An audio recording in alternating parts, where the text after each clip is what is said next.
All right, so obviously I'm here with Maggie here, who has a gym in Clarksburg. So go ahead and tell us about yourself here real quick and introduce yourself.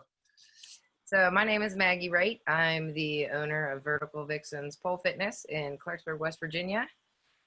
We offer mainly pole dancing, but we also have yoga classes, boxing, chair dancing, and maybe a couple new classes once we open, but we'll see. So I'm putting you in a giant video now. Look at that. That's pretty crazy, huh? So one of the reasons, and we, just to be honest, we don't even really know why we're together totally, right?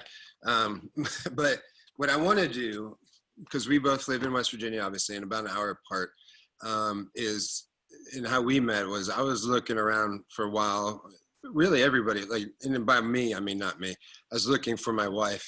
She wanted to take a pole fitness class, and a lot of people did in Charleston. And you'd hear about it. And I actually had somebody stop in my gym one time and say they were going to teach it.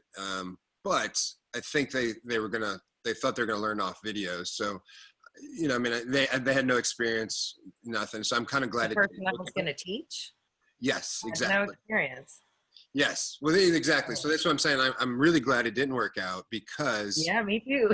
Yeah. And it sounds dumb, but like, ironically, people do that in all kinds of things, right? Like, of course, in what I do, the martial arts that's the thing. Like, we call them out on the internet. Somebody's like, they're a fake belt, or that guy's martial arts stupid, stuff that when I was a younger kid, I did the same. I don't do that anymore because I'm an adult. Right, so, we learn. Yeah, so the same thing. But anyway, so that was probably, the pole fitness stuff was probably 10 years ago. And I'll tell you what, I'll take you off giant screen so you don't feel so weird. Yeah, we'll put it out right there for a second.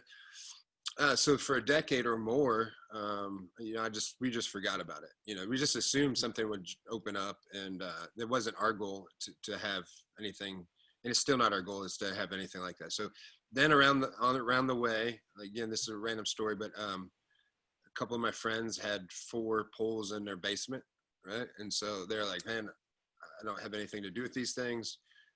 How about you put them in the gym? So I was like, okay. And we put them in the gym, and then they just sat in the gym, right? So there's nothing going on. And then I looked around, still nothing around.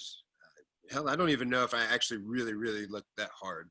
But then it just randomly, I was at work and I mentioned it. Cause I think it was like around the same time, just randomly mentioning to people, hey, I got stripper poles in my, thing. That's how I was saying it. And then somebody's like, hey, you know what? They teach a class here in Clarksburg. That's where I was at. And I was like, well, right. That was one of my students, right? Yeah, exactly. Yeah. So it worked out, right? It's just, sure that's did. kind of why you run your mouth, because I'm throwing out a net and seeing if you yeah, well, you have to. That's how you attract things, Yeah. So then, so long story short, or getting to the end of the boring story, is that you came down, taught a couple seminars now. 4 to be exact, right? If we talk both all the classes. Yeah. Yep. 2 each time. Yeah, and every time it sells out, right? Yeah. Yeah, they're killer. Yeah, so that tells me, which I already knew, because that's why I was looking, that this is a big thing that a lot of people are looking for, right? Yeah. So is that obviously your experience? How's your gym doing, and what all happens, or give us some kind of details between all that stuff? Well, currently we're closed because of COVID. We could technically open right now, but we have a couple members of our community, staff, students, and otherwise, that are pretty highly immunocompromised. And so we want to, honor them by not putting them at risk. I can't really teach safely without physically touching other people's bodies. So we're just taking a quick hiatus, but we're going to come back bigger and better when we can. So essentially our bread and butter is pole dancing, pole fitness. We break our classes up into 4 levels. So the first one is intro to pole dance, which is usually what I teach down with you guys in Charleston. And that's like, I've never touched a pole before. I just kind of want to know what it's about. You don't have to have any prerequisites. That's usually a one-time class. Then we have beginner, which basically stays grounded. So you're learning spins around the base of the pole. You're not really like leaving the ground level. Towards the end of beginner, you'll learn how to climb. Intermediate is like starting to learn inversions, so hips above the head. And advanced is doing the crazy ninja shit that you see on Instagram. So now, is that something you kind of separated out, or is that pretty standard? Like, you mean beginner? It's fairly standard, but honestly, pole is such a new sport. It's such a new industry that it's not highly like regulated. So like technically, you don't have to be certified to teach pole just because there's no like, you know, like godfather of pole dancing, I guess. But most studios follow that protocol, although occasionally like you will see like I don't know. I've heard some horror stories of people who are like, oh, like I took a class in, whatever state, a beginner class, and they tried to get me to go upside down on my first class, which is crazy. Yeah. So it's not highly regulated, but those of us with a bit of a brain and a little bit of training kind of follow the same steps. Yeah, and I was gonna say on that point, like, and I've had the problem at my gym too for trainers. So it doesn't mean that, I mean, it could mean it's those people are just so bad that they're doing whatever. But people, I think, and maybe I think it's a difference of trainers, right? There's good trainers and bad trainers. You and I have talked about that before. About even, obviously you can do something doesn't mean you can teach it. That's one thing, right? Yeah, and I think that kind of plays a part into that is, like myself and my other pole instructor, like we're both certified to teach pole, but like I'm certified through the American Council on Exercise for personal training. She's working on her group fitness certification through ACE. So like we've studied the human body and like the anatomy of the human body and how it works. So I feel like sometimes folks are a little underqualified to where they just don't understand the mechanics of the human body and therefore don't make the best judgment calls like with other people's bodies. Well, and that's good. I mean, that's a good point too, because I think, I mean, there's no good way to put it, but I mean, like, you're truly a professional at teaching stuff, right? Like, and like, it's hard for people that don't think that, I mean, like, here's the problem. If I walk into a gym to learn pole fitness, or in my case, jujitsu or boxing or whatever, you a lot of times you don't know like what you're getting. Number one, you just go, you might read some stuff on the internet, but even at that, you don't know what kind of instructor is, but you're pretty much that's where you went. Most people don't shop around, right? That means I don't go to your gym. Like they don't know what they're looking for. Yeah. If they're into it, they might not know what the accreditations mean or whatever. I think, yeah, and I think that's the hardest part. Sorry, I put you on a different screen that I don't like, so I'm gonna take it. Oh, that's okay. I just have both of us up right now. Yeah, and I was playing around, but no, and I think that's what I was gonna say too. Like at my gym, I've had boxing trainers, for example. So boxing, and you have a boxing trainer at your gym. Yes, we do. Yeah. Yep. Awesome. But what I've noticed, like, people come off the street, no mouthpiece, no training, and they were sparring. Instructors or students? The students, I mean, yeah. So a student come off the street. He's like, hey, I want to try boxing. And then, so the way my gym works, I got 3 floors, all different floors. So I don't see everything. I'm down teaching mine. There's another people teaching. And that's right. When I have an instructor, it's their judgment. I'm not going to oversee them because I've entrusted them. But that's my point. Like, you should not, just like you said, in yours, you should not come in and be upside down, inverted, risk of injury. Just like somebody shouldn't come into my gym straight off the street, no experience, no mouthpiece, being full on sparring with a professional boxer. Shouldn't, right. And to your credit, I mean, we've talked about Andy. He's a great instructor, right? You guys had fighting or fighters training for the Tough Man. Oh yeah, Andy's great. Yeah, and they follow, you guys, all your instructors follow the same protocol. So I guess that's another good point, is that people just don't know what they're going to get. And I'm just saying, I'm giving you kudos for, you're getting the right thing when you go there, which is good. Well, thanks. We've done our best for sure. Yeah, and that's kind of why we're doing this, because that's the other thing. We've had those 4 successful seminars that were sellouts. And they were repeat seminars, meaning that you came back. So had you came the first time and it sold out of curiosity, right? Probably wouldn't have sold out again if it was right. crap. Right. Good point. Yeah. So, I mean, that's a good way to look at it. I mean, because it's a proof in the pudding, right? Yeah, I think your repeat clients say a lot about your business. Yeah, and I mean, listen, I'm not going to say I speak for everybody, but in general, which is like 100%. I've not heard anybody say anything bad, right? Doesn't mean that for even when I teach, it doesn't mean that somebody's like not happy about something. Everybody learns different. Everybody's different, right? But Oh, totally.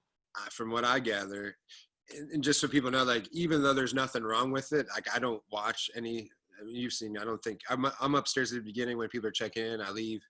I don't. I'm Right. nervous. Yeah, you totally goes down the whole. I don't know. I think you should take the workshop next time.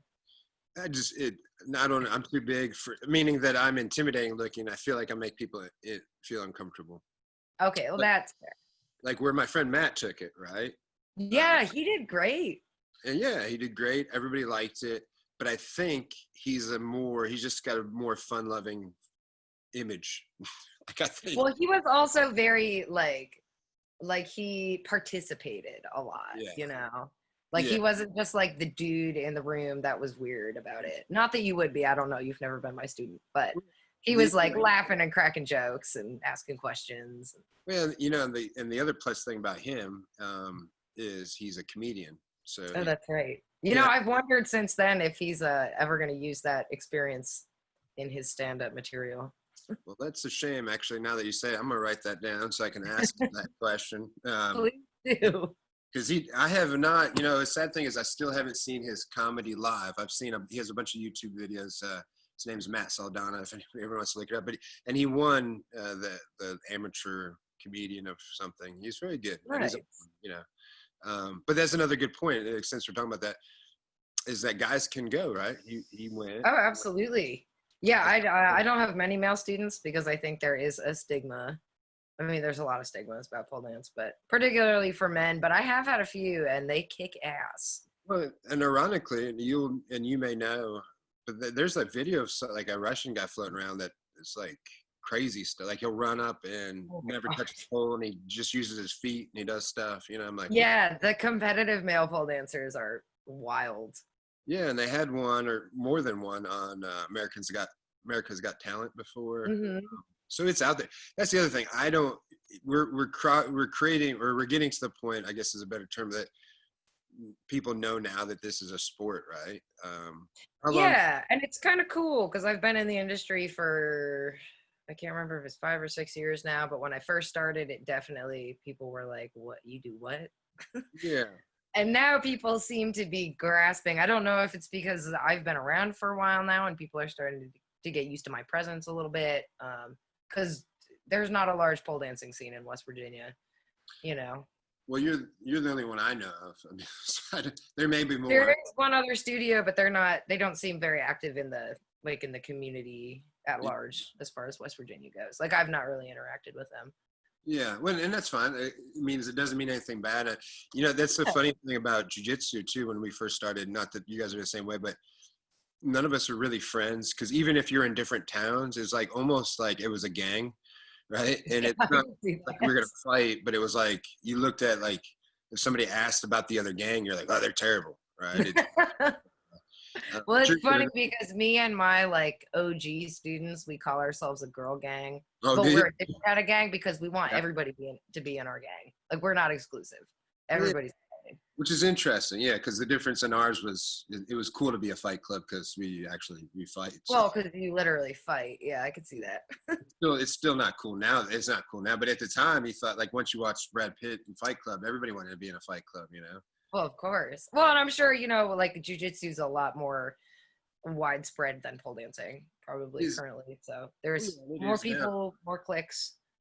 Yeah, and that's kind of goes what we say. Like, I think we started probably a similar path, right? Like, meaning that there was a time there was like 2 gyms in West Virginia, and then 3, and then 4, and everybody still was kind of weird. But then over the years, a couple of things happened. Is people got older. And I think you get nicer when you're older, you know, get more mature. It's funny how that works. Yeah, so that kind of happened. Then the other thing is we realized that, like, it's the sport we love, and then also the other people aren't a threat, right? Like, there's enough to go around. Right. Yeah, that's one thing.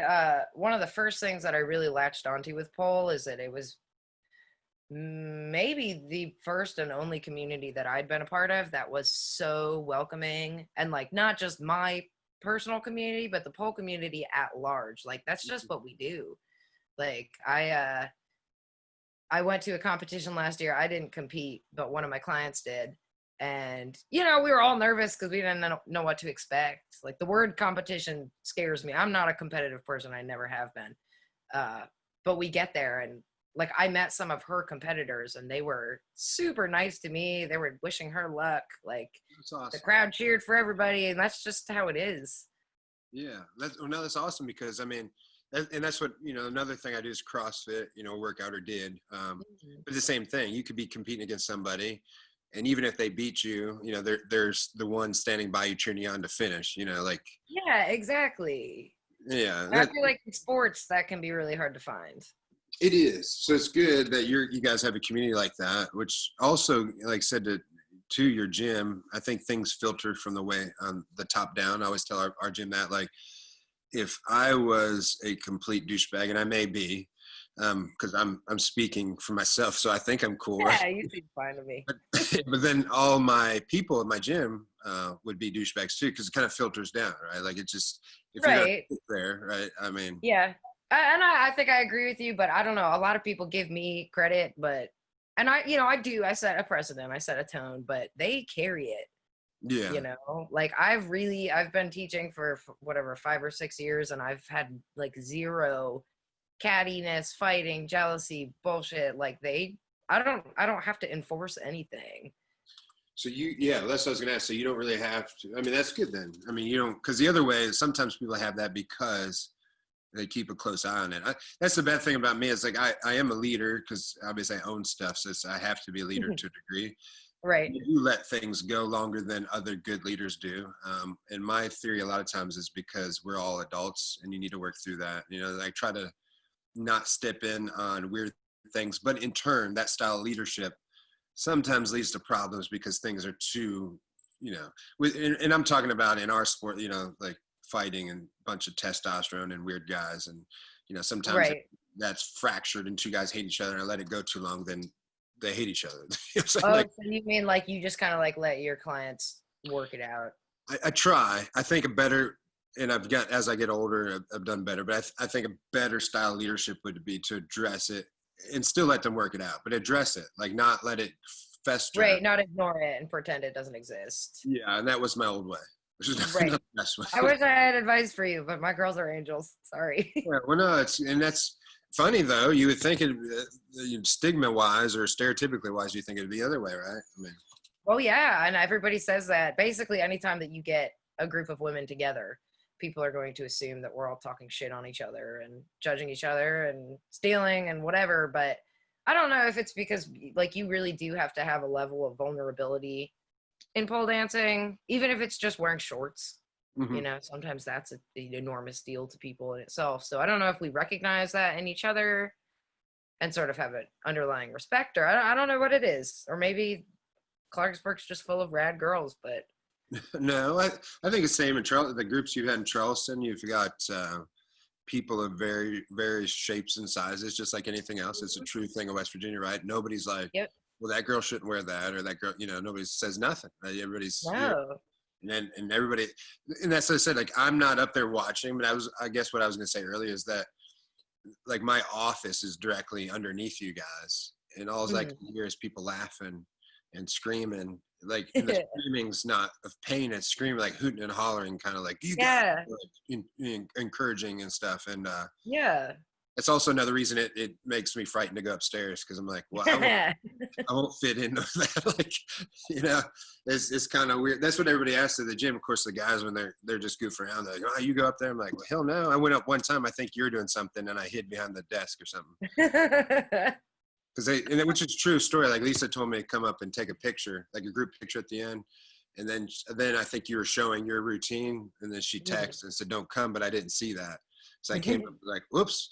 And then it was like, but where I come in the door, everybody's facing you. So they're essentially facing me, which felt really. Oh yeah. So you have like 20 sets of eyes on you. Yeah. So I just like slowly just kept going down. Then it just kept going. You kept going. And then I was like, what do I do down here? Like, I just think I'm picking anything up. Yeah, it was interesting. It's a funny story, you know. So. I'm sure my husband can probably relate with you. Yeah, well, and I think that's a good way. Again, it's not because anything weird's going on. I do it out of respect, and I'm sure he does too, because I'm thinking like, Yeah. everybody's, like you said earlier, everybody's being vulnerable. They're doing their thing. I don't want them, even if I know that I'm like fine, I think I am, like somebody just might not. Like maybe somebody's got a problem with guys in general. They're like, well, I just don't want some guy, like. Right. Yeah. Or it might like hinder them from actually giving their all because they feel like they're being judged, or I don't know. I basically, like, if you are participating, and this just goes for any class that I teach, if you're participating, you can be in the room, but like, I don't really like stragglers, like, and like when I was a kid and I took dance, my teacher was the same way. Like parents weren't allowed in, siblings weren't allowed in. Like the only people that were allowed in the room were the people who were taking the class. Well, that's good. I mean, it's a good rule. I mean, it doesn't have like, I've seen people in my thing, again, in jiu-jitsu and stuff, do that for kids class. We don't do that for that because it's not as, although I wish I would, because here's one thing about, unrelated to you, and I know we're talking about you, but just that I don't like is like parents will cheer their kid on. Like our kids are kind of essentially fighting, but they're not. Our kids, kick his ass, you got him, and like, but it's not like.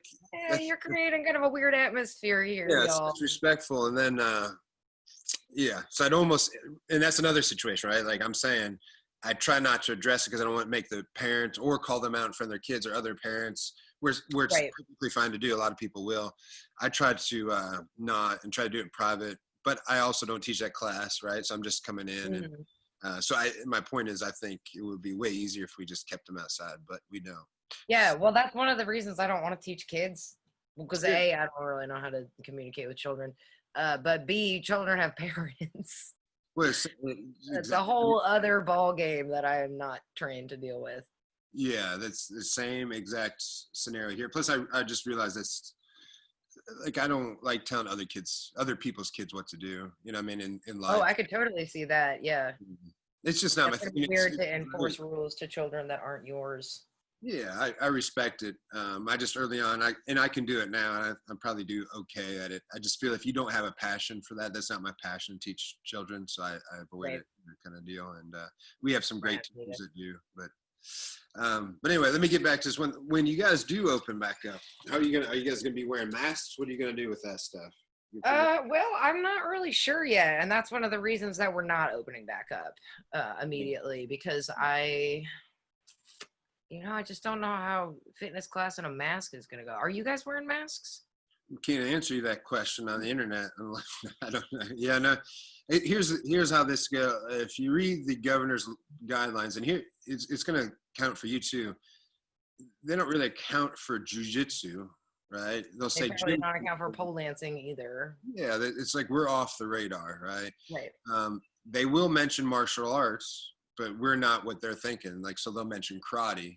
Right. Right. And so just kind of like you said, we can't full out wrestle, do whatever with a mask on. Also, can't really do all that stuff. If we're really going to be following social distancing guidelines, jiu-jitsu is a sport where like you're 6 inches from somebody, no inches from. Yeah. Every time that I've been to your gym, there's like men tied together in knots.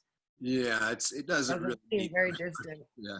So what we've done, a few things, and one for the time being, right? We've opened up jiu-jitsu because we're teaching up Zoom classes, so people are training on their own with like probably like a mannequin or a sex dummy, or I mean, like I don't something. Yeah, make it work. So now we're in the gym because a lot of people also like this. We're on Zoom now. It's kind of cool, but it's hard for people to get on. Like, for example, a lady was telling my wife, she had not been on any. She's like, I just can't get motivated for that. And I get it, right? It's weird, like looking in this computer and doing anything is kind of working. Very different, yeah. Yeah, and somebody was talking about it on a talk show the other day, like an actress was like, I don't want to watch myself work out, right? Like, if you're overweight or something, because we can see her, and then all of a sudden you're bouncing around, your belly's bouncing around, whatever it is. You're like, I don't want to see that shit. Like, I want it to be private, That's fair. So anyway, we are back in the gym. We've taped off our mat. We did a bunch of stuff that's not in the rules because we know we're kind of outside the rules. So we taped off the gym so we could be 6 foot apart. We have assigned partners, meaning that if you're a sibling, a cousin, somebody that's literally already like with somebody all the time, you're already like, why would you have me and my wife social distance? We don't. Me and my kids, we don't. Like in real life. Right. We So don't. you're partnering people who would otherwise be in Yeah. close contact. Oh, that's a really good method, actually. Well, I'm pretty smart, you know. Kind of. No, give yourself some credit. We try, and then I don't. Truthfully, I don't know. You know what somebody would, how they view that, right? In my opinion, because somebody could still say, well, they're lying, right? But we've done everything. Like I even told people come, like they signed. We have new waivers too that somebody put out for COVID stuff. We Right. take, Yeah, I know a lot of gyms are doing that. yeah, we bought the infrared temperature gauges, so we took those. No, yeah, we do. It's a new time. We do all the stuff that everybody else tries to do. There's some things that we can't get around, just like you. One of the weird things about masks, which started all this too, is that they want the employees like you and me to wear them in our place. But they put like a little caveat which says to the greatest extent possible, right? That kind of leaves you a loophole where it's like, well, it's not possible. You know what I'm saying? Like, Right. yeah. So we wear them as much as we can. I know some workout gyms that don't, and that's what they said. There's nothing wrong with what they said. They said we tried and people hyperventilated and almost died. So we decided they can't. That's another thing that I'm concerned about, because like we do in periods of class have some pretty heavy cardio. Yeah. And like I have some people who have asthma, or even people who don't have asthma. Like today I was in somewhere and I had to wear a mask for longer than I'd worn one, because I live in the middle of nowhere. Like I've just been home in the woods alone, which has been great. But I had to go out in the world today and I wore a mask for like 45 minutes. And when I took it off, I was all red and like I was literally just like sitting in a waiting room. Yeah. It's like, I can't imagine exercising. But said more, I guess, props to those people that wear those little elevation masks. And oh my God. My yoga teacher that teaches for me, she trains with an elevation mask. It's crazy. You know what's funny, and I'd have to look. There are a bunch of studies say those don't work. I don't know if they do. I don't wear one, and I don't wear it because I've never tried one. Yeah, I don't. Well, that was like I didn't want to wear one, and then when there's a couple studies said it did nothing, which arguably. What, the elevation masks or the COVID masks? Yeah, and then so that was good for me. It gave me an excuse to say no. I'm not saying it didn't work because the studies could be bullshit, right? But I was like, they said, right. We're good. Well, the way I look at it is I live on a mountain, so. I'm always elevation training, you know? Yeah, I should do it. Well, and so I think this is not the governor speaking clearly. I think according to the rules, and I can send them to you, they're on the thing. It's open to interpretation. And by the time you open up, it sounds like things will be more relaxed anyway, right? I think. That's what I'm thinking. I'm thinking once summer rolls around, you know, it looks like numbers are declining. But also I don't know. I don't want to like force my employees to put themselves in a weird position, because I feel like that's a lot of what's happening right now. I don't want to get too political on it, but yeah, all I know is teaching pole dancing has proven to be far more effective at bringing positivity into the world. So it's true, because that's the thing, and that's where, you know, my gym. And this is what happened during this thing. You know, my wife just the other day, she said, you need to get to the gym. That meant that I was being an asshole. So, that's so funny, because that's what I say to my husband when he's being a dick. Yeah, well, but it's true though. And it's the same. You need to burn that off. And I'm I can go to the gym in a terrible mood. We all say that, right? But then you leave, you're more relaxed. It's so true. It sounds cliche, but it really is. Yeah, and the funny thing is we all know that too, right? And sometimes you still got to make you're like, I know I feel bad, but I'd rather just go home and sleep, or I'd rather just go watch TV, or you know, whatever. And yeah, it is what it is. One of those things, right? Right.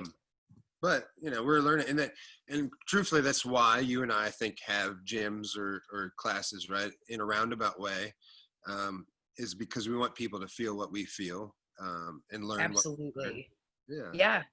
That was my like main motivation for opening a studio, was like I taught myself how to pole dance. Which is also, I was going to ask you that before. Like, how how did that come up? Like, did you teach yourself through videos or? Well, I was how old was I? 20, and I had just started dating who now is my husband, and I saw a YouTube video or something and asked him if he knew anybody who knew how to do it, and he had a friend who had a pole in her basement. So I would meet up with her like every Tuesday for like, I don't know, like 6 months or something. and she would teach me, you know. So why did she have one? Was it just random or? I think, yeah, I think maybe she like had some friends that were strippers, or I think maybe she bartended at a strip club or something and thought it was cool. So she got a pole, and she was great. Like I still like, although she was not a pole instructor by any means, she got me into it, and I will forever be grateful for that. But like it just kind of fizzled out, you know, and we stopped meeting up, and so it was just like YouTube for me. Like this was like I think even before Instagram. That's surprising though. That how long ago, years would you say this is from now that you start like? How old am I now? 8 years. So 8 years. So they already had stuff on YouTube and stuff, but like 8 years. Yeah, yeah, and there wasn't like a ton of tutorials, but there was a lot of videos, like girls who were uploading their own videos, and I would just sit there and like rewind and rewind and rewind and study it, but try it and suck at it.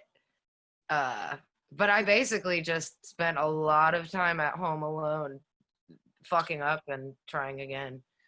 Well, if I think about it though, like ironically, not ironically, but maybe coincidentally, it's better. But when we met you, my wife and I, because she's wanting to like kind of get ready and not be terrible. We went on like Amazon. I was like looking up, trying to buy videos, but one of like the biggest videos on there was Carmen Electra, which she hasn't been a thing for 10 years. So it had to be. But she was in the forefront. Like as soon as pole came out of the strip club, Carmen Electra was like one of the first. Yeah, so that's what I'm thinking. I mean, yeah, so it had to be about the same time, and she's got a couple DVDs on there still, and really there's not a ton of DVDs. Like I looked, maybe well, most of it is turned into like either like tutorials that you can buy online or streaming stuff or in-person classes. But I don't know, I feel like DVDs in general are just kind of a thing of the past. They are. I had a couple of DVDs just to say that I had them when those were cool, right? Like that I right. Jiu-Jitsu. Yep, so does my husband with his big fucking stupid collection of them. Yeah, and that's I can imagine doing that now because it's like, yeah, what do you do? Like, yeah, I mean, and online's the way to go. Like, even this here, you know, you let's say you made this we were doing an instructional, which I've done a couple. You could even sell that somehow, right? Like, it just makes more sense, like online, because it's funny. Like, I work in a hospital too, and we give like, you know, DVDs to patients on like exams, and I always think like, who has a DVD player? Like I don't have right. Yeah, where are they getting this? Yeah, stuff? Everything's smartphone based now. Yeah, you know, but yeah, and I think maybe it's probably not the best example because the hospitals are probably so out of date that they haven't come around yet either. Like comforting, yeah, keep giving them out, right. But yeah, that's cool because then. And also another funny thing is like I think around that time 10 years ago, well, it's longer now actually, but because I've been married 10 years, so it was before my wife. I had a stripper pole in my basement. Okay. So my thought, I was single. My thought was that I'd have all these girls come over random because I just was daydreaming. But what had happened? Right. Put in a stripper pole and the girls will come. Yes, that's what I thought. Right. So what had happened was I had like so many guys dance on that thing. Not That's dancing. That's usually how it goes. It's usually the guys. Exactly. Like we'd have parties and then there's, unfortunately I probably wasn't that popular with girls. So we'd have these parties that just be all guys and then somebody would be like swinging around in a circle. I was like, man, I got to get rid of this thing. This is awful. Oh my God, I know. Yeah. And then, because I have a pole in my living room and it's the same thing. Whenever we have parties, like the girls don't touch it and the guys all want to show off or try or something. I don't know what they're thinking. Yeah. Well, that's when I realized I had no strength whatsoever. Like the moves that you guys did, I was like, well, geez, I thought that was very easy. Right. Yeah. Surprise. Well, and the one that one of my favorite things, dudes will be like, well, I could do that. Yeah. Like, yeah, sure. Come to class. Let's give it a try. Yeah. Well, and I'm going to say, and so is my wife, that that is not true. Even probably the things that you think are very, very elementary, like just climbing up and putting the pole in between your legs and crossing your feet and just sitting there. Right. Didn't work. Well, that's why I don't teach that shit in the first class. Because it's not. It's really not. Well, that's what we tried. So or not we. Yeah. Yeah, and the one that I had too, like I did not know, which I think most people that never seen one would not know, that they spin around, right? mostly. Some of them do. Yeah. Some of them do both. Some of them do one or the other. Yeah, like so the ones that I have, and probably you do both, right? You can lock them in place. Mm-hmm. Why is there that you would lock? Why would you ever lock it in place and not have it spin? Well, it's a whole different ball game. The mechanics are completely different. So you're creating your own inertia and moving your body around the pole as opposed to the pole carrying you. So you're working different muscles. And one of the reasons that I always start people on spin pole is because when you are holding yourself on a pole and you are like swinging your body weight around, if you can't engage your shoulders and hold your body, like hold your scapula against your rib cage, you're gonna fuck a whole bunch of shit up in here. So it's like, I think it's more of a shoulder workout, it's more of a core workout. Like spin pole is a lot easier to be like pretty and graceful on. I don't know, I can't say I have a preference, but they're definitely different workouts. Well, yeah, because I don't understand now that I know that there's two different. How in the world a person would spin themselves on one that didn't spin and not, I mean, maybe you do. How do you not hear that awful noise of skin squirt, like scream? You turn the music up. Yeah, and then how do you, and we kind of talked about this before, but like how often or how long is it before you quit getting bruised up or like burns all over, skin burns, or? Well, it's definitely, relative to the individual. Like, you get out of it what you put into it. So if you come to class once a week, it could be up to a year, could be 6 months. It depends on your body too and your iron levels. Right now, I've been pole dancing like once a week, which is crazy for me because normally it's 5-6 days a week. So like when I get back to my regular routine, I'll probably bruise a little bit. But I learned what that's about. It's really interesting. Apparently, your central nervous system, after a while, starts to understand that this repetitive behavior isn't a threat. Yes. And so eventually it stops physically responding, which is why you stop bruising. Yeah, which is amazing. Like, for anybody that hasn't heard that before, which I was one of them. You and I have talked about that before. That late night drinks or something afterward, because I think I asked you this direct question, but okay, we've actually talked about this particularly. Yeah no, and it's amazing because I've stole your words and pretend I'm smart now, but no, I give you credit. But and even doctors don't know, because actually I had the conversation with my good buddy who's a doctor, and what we always joke about is the same thing. If I take time off of jiu-jitsu, let's use that one for example, because there's a little bit more contact with my limbs. I will have bruises all over my body, some from just people grabbing me. Like if you grab my arm, I'll have fingerprint things here, which is weird, right? All these little spots. I'll have mat burn from my knees hitting the mats, my toes, all this stuff. Yeah. But after like a week, I never get that again. Same moves, nothing changes. It just never happens again, right? Yeah, your body just starts being like, oh, okay, this is just the fucking thing you do. Yeah, so after you said that, it made a lot of sense, because we joke around about it a lot, because that's the other thing that happens. And my wife's normal, so she knows, but we wear these gi things, like like these big things that look like bathrobes, and the reason we wear them too, so that like if I wore this, it's going to get ripped, somebody's going to grab it. So our things can't. It's different than a karate. It looks like a bathrobe, but it can't be tore. The downside of wearing something like this is people put their hands in and it will choke the dog shit out of you, right? Oh shit. Yeah. Well, had we not had to cancel your self-defense seminar, I probably would have learned that. Yeah, and it is what it's fun to do. Not so fun to be choked unless you're choking other people. Yeah, I love choking other people. I love beating other people up. It's just like when that's your profession, so I would hope so. Yeah. But if you're in that profession, you're supposed to like it when you get beat up. And then once I became like old, I was like, well, who likes that shit? And then that also probably goes to the fact in the boxing aspect that I'm not good enough to get out of the way to punches. So. Yeah, so I was like, no, that's not good, But anyway, yeah, when we would choke each other, you go back and you get these lines, because this will make a giant red mark, So a lot of times, guys' girlfriends or wives will like think they got hickeys or who did. Oh yeah, I could see that. Yeah, and it's caused some problems for people. Right. Well, that's okay, because a lot of my students' doctors think that they're domestic violence. Oh, that's true. Yeah, as soon as you my doctor, when I first started, was like, is everything okay?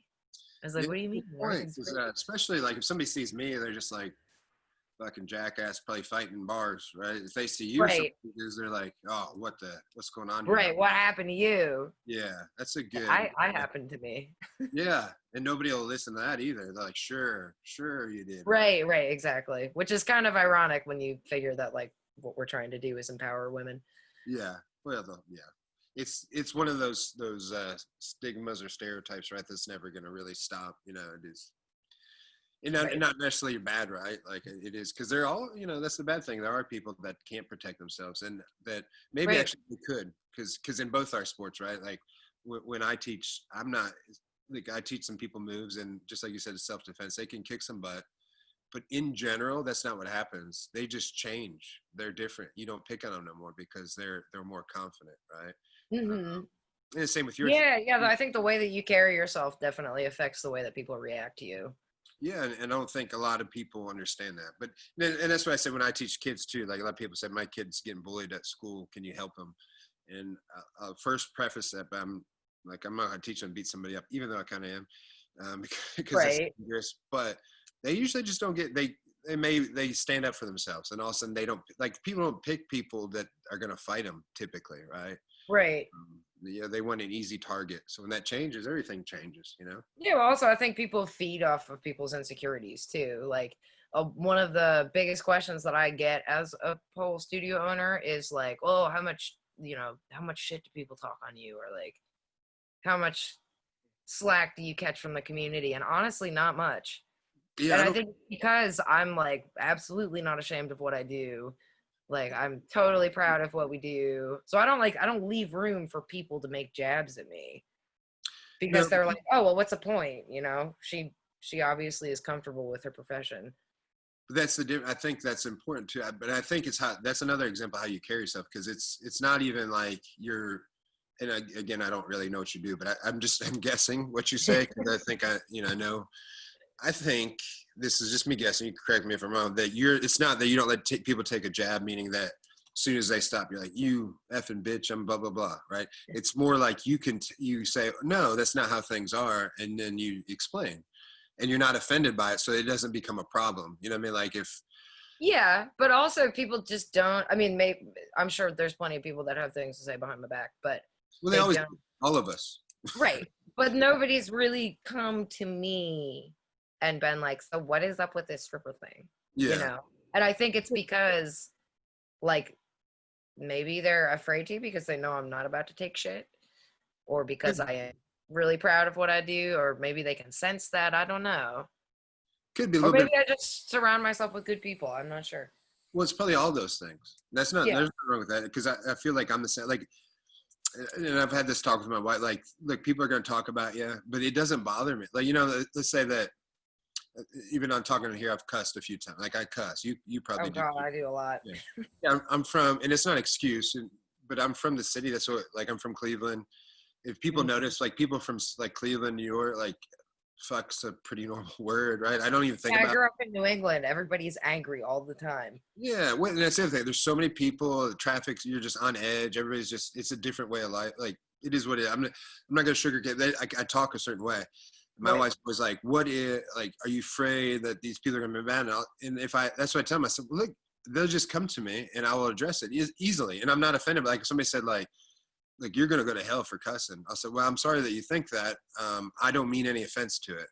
And I'm Right. sorry, and then I just kind of drop. I'm not mad at them, and I think if they know that I'm a nice person, like the fact that I say, fuck or this or that doesn't mean I'm gonna like kill their kids and I'm a bad person, right? Like that's the other No. thing to get to that point. Yeah, and I think that's how you are. Like if somebody came to you and like, well, I can't believe that you do that stuff, and it's weird, and you're like, well, actually, it's not, and you explain this, and then if they still feel like that, you say, well, it's just not for you. It's okay. Everybody else likes it, and you just kind of move Right. on, right? And Yeah, because then it's indicative of a personal problem of theirs, and it turns yeah. out has nothing to do with me.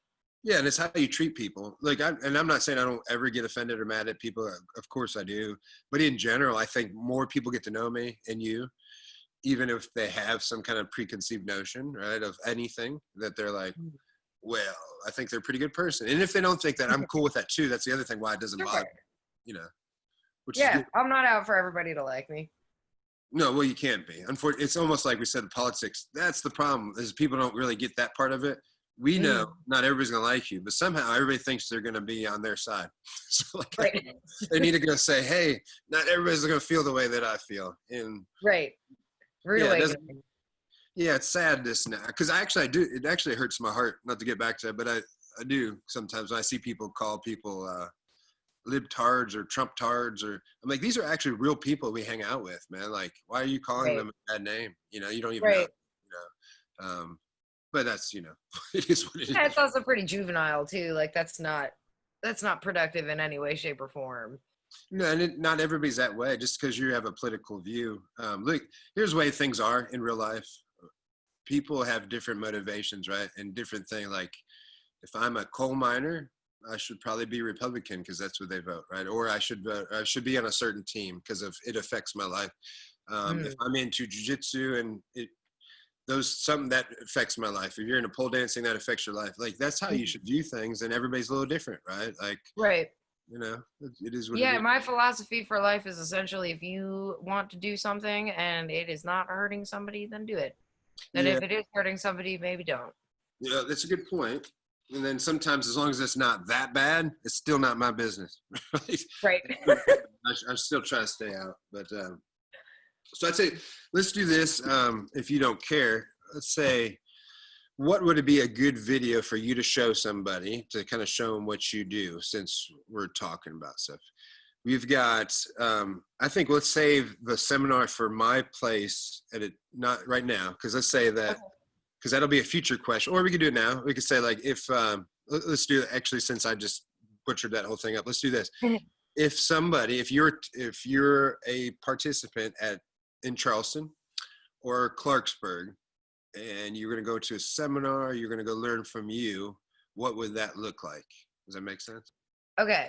So, like, describe the experience that they'll be. Describe it, and then we'll throw up a little, like, one of your videos if you want, because they're going to be the different, or nothing as impactful as your videos, right? I guess.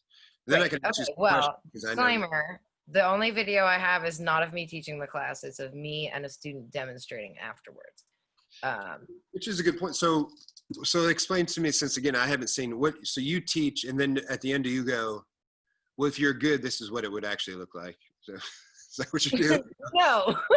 No. Okay. So, well, first of all, going back to the original thing here, my classes that I teach in my studio and my workshops that I teach in your studio actually look very different. Okay. Yeah. What's that? So, like, when I teach a basic group class in my studio, I don't involve myself at all. So the only time that I'm moving is when I'm leading the warm-up, or when I'm demonstrating moves, or if somebody requests to see something. So, like, in a class at my studio, we start with a warm-up, we do some calisthenics, then I teach either moves, combos of moves, floor work, like we get into the guts of people learning. Then I give them like 5 minutes to fuck around, and then we do a cool down. In your gym, I'm more trying to, at least at this point, I don't know what it might evolve into. But basically, I'm just trying to introduce Charleston to pole dancing. So, like, I have a lot more people and a lot less poles. So in my studio, I have 6, maybe 7. In your studio, I have 20 to 4 poles. So, but now, not so much after this stuff happened, where everybody's hoping their business stays alive, right? But that was the next thing. I mean, there's no reason that we shouldn't buy. Those poles aren't that expensive, right? I mean, they're probably more expensive than the ones you have, the good ones. But they're not, in the grand scheme of things, they're a good investment. Well, yeah, let's put it that way. So let's say that I got one good one, maybe 2, because I can do that now, right? Like, because you generate, people come and they pay, and you generate money for that. So there's no reason to not invest in the betterment of them, the betterment of the betterment of the gym, right? Proven to be successful thus far. Yeah, the first ones we got, we didn't know, there was no plan. There's still not a plan. I'm not like, hey, I guess that's kind of dumb, because it could be nice if you came down once every 3 months or something like that, right? Which is kind of what we were doing until the world shut down, you know. Right. Yeah. And I have the space to do it. But what if somebody was going to buy one for their house or their gym? What do you recommend, that price range? So the only company that I will ever recommend to you or anybody asking that question is X-Pole.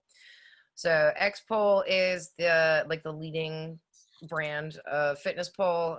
They're what you're going to see in competitions. They're the majority of what you're going to see in studios. There's a couple other competitive brands, but like X-Pole kind of runs the pole world, and for good reason. Like they have a serious team of engineers that's designed all of their equipment. Like all those videos that you see on YouTube, which, by the way, to the general public, I hate it when you tag me in that shit of like people's poles falling down or people getting hurt. I don't actually do that. I thought you were talking to me. I was like, I don't. No, I'm just talking like to the world at large, because I don't know if like as somebody who has a specialty, people tag you. Oh no, for sure. Shit all the time. Here's the bad thing is, I don't know. I don't know if you watch my stuff, because I don't see a lot of your stuff either. It depends on who's in your algorithm, but I post stupid stuff on purpose, right? I don't know if you've seen it, like dumb stuff. I don't know, stuff about balls and stupid stuff to make people laugh. Yeah, I picked up on a little bit of that. Yeah. So, so what happens is people that are afraid to post that stuff send it to my messenger, so I post it. You know what I mean? Because they want to get it out into the world somehow. Yeah, and then the sad thing is, half the time I've already posted that months ago, and it actually annoys me because I don't want to be like, yeah, like I already posted that. You know what I mean? It's like, so I have to click like. Yeah, so look, I get it. I am what I am. I have like a online persona. It's supposed to be funny. You know what I mean? Right. Well, everybody's got this habit of sending me videos of people with shitty equipment, like people whose poles get ripped out of the ceiling. So I didn't do that, but I did send you somebody in a hazmat suit one time, dude, right? So, yeah. Well, that's cool because that's relevant, That was my thought. Like that's the only thing I've ever fine. But it's the people getting hurt because they're using shitty that girl in Miami that fell and got her face worked on.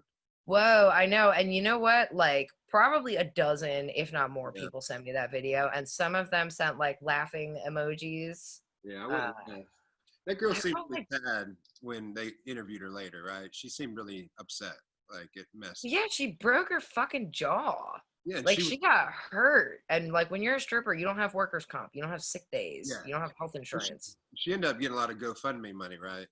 Yeah, and that was how I ended up responding to most of the people that sent me the video. Was I just sent them the link to her GoFundMe. So on our side, though, of course, guys are going to share that stuff, right? Anyway, but in my community, the fighter type, they are like, dude, that girl's a machine, because she just kept on going. Yeah, we were the other side. We were impressed. Like I don't think I would have got, like, she had no reaction. Like, oh my God, I know. She was just like, no, I'm gonna get back to it. I'm at work. I got bills to pay. Yeah, so hopefully it all. I don't know the end of other than she got a lot of money from GoFundMe, which was I'm assuming she like got her surgery and stuff. Well, good. Yeah, that's we all disappeared at that. But yeah, well, that's nice to know that you get weird stuff too. So. Oh, totally, all the time. I feel like once there's a public eye on you, people just, I don't know, have the desire to send you weird shit. Well, but anyway, going back to the original point here, X-Pole won't fall out of your ceiling, so you won't have to send me that video. Yeah. And I think for a home pole, they run about, they changed their prices recently, like $350 to $400 per pole. I'm in the $99 range right here. Yeah, but like you're also gonna get hurt. That's okay. No, now that we're talking some stuff, I didn't know when the one that was in my basement, 15 years ago. It was probably Carmen Electra, honestly. It was called Little Minx. Oh, yep. Okay, so similar. Yeah, and I heard it from Oprah, oddly enough. Really? Yeah, no doubt. I swear to God, I don't know why I was watching Oprah. I was a single man. I was bored. Better question. Yeah, so maybe Carmen Electra was on it. I don't know. It was weird. Man. Yeah, and she was like, they were like, yeah, littleminx.com, you could get them or something. And I was probably like the only person in the world that listened, and I bought it. Yeah, and that was all. You and all the people getting hurt on YouTube. You're not the only one. Yeah, and I mean that's another reason why I bought it. Really, is because I just like to be like same thing with mine. I like gadgets, right? Like cool computer, cool TV. You know what I mean? I was the only one that had a stripper pole. It might not be a gadget, but nobody else had one, right? And then right. That gave you an up. I put up a neon sign that said live nudes, and there's no nudes there ever. I had it all that day. But anyway, so so Little Mixes, they are still around because I saw they make like pink poles, right? Like colored poles. Like I thought. Yeah, but you know who else makes pink poles? Is X-Pole. Well, let's stay on that because I know nothing, and I don't want to like give other people stuff. I'm just telling you who I bought. But X-Pole, when I looked it up, because I was looking for parts for the ones that I had that I was my friends gave me, I couldn't. But X-Pole. No, I don't think that yours are compatible at all. They weren't because I bought one of X-Pole's parts. It didn't work. I spent before your last seminar. No joke. I spent 3 solid days trying to. I'm not a manly man, so I was trying to like make this thing work. I was grinding it with this tool and Dremel, and none of it worked. Yeah, the innards of them are completely different. Yeah, because yours is obviously better. so right. Well, not mine, but yeah, the stuff I use, but I use it for a reason, Well, now look, so it is cool, right? So like ceiling heights are different, and that has extensions, right? Yes. And then yours, and from the pictures I saw at your studio, you actually, or your husband actually had to build some extra stuff, right? Maybe. Yes. So when we bought our church, which is what we turned into our studio, there was these 2 big beams going across the ceiling that were 11 feet from the ground, which is perfect because that's the height that my poles are. And we spent all this time, like, we bought the building. We were still teaching in our old studio, refinishing the floors, like sweating balls. It's hot, summertime. And I had like a deadline that I wanted to move the studio in there by. And like the week before, we were like painting or something, and Drew was up on a ladder and he realized that the beams were not structural. Like they were just casing like a steel cable. And so we couldn't actually mount anything. They were hollow beams then, right? Is that what you mean? Correct. Okay. Yep. So he had to engineer an entire beam system where like basically you could have upward, downward, side to side pressure on all of them. He went into the attic and was, attaching them to joists, and I don't know. I don't know because I'm not the maintenance man, but he is, luckily. Oh, so he's a real man. So what does he do? Because I don't know that stuff. He is a real man. Yeah. Right now he's the director of maintenance for a hotel. Oh, but awesome. He's been in construction since way before he was legally even allowed to work. So that's all. I have a lot of respect for. I mean, look, this whole pandemic, my wife's had me remodeling my house. I'm not a real man. I'm not proud to say that, but it is what it is. So. Well, you do other, it doesn't mean you're not a real man. It just means you're a man that does something else. It's something. No, I'm not a real man. That's what it means. It's like you're supposed to pass, as a man, as a dad, you're supposed to pass that to your children. Like, here's how to change a tire. Here's how to fix a toilet. Like, yeah, but you're teaching your children, like, here's how to murder somebody who's trying to murder you. And that's pretty manly. It's manly, but you have like, you got to hope you get jumped or something. Otherwise, your skill is entirely obsolete.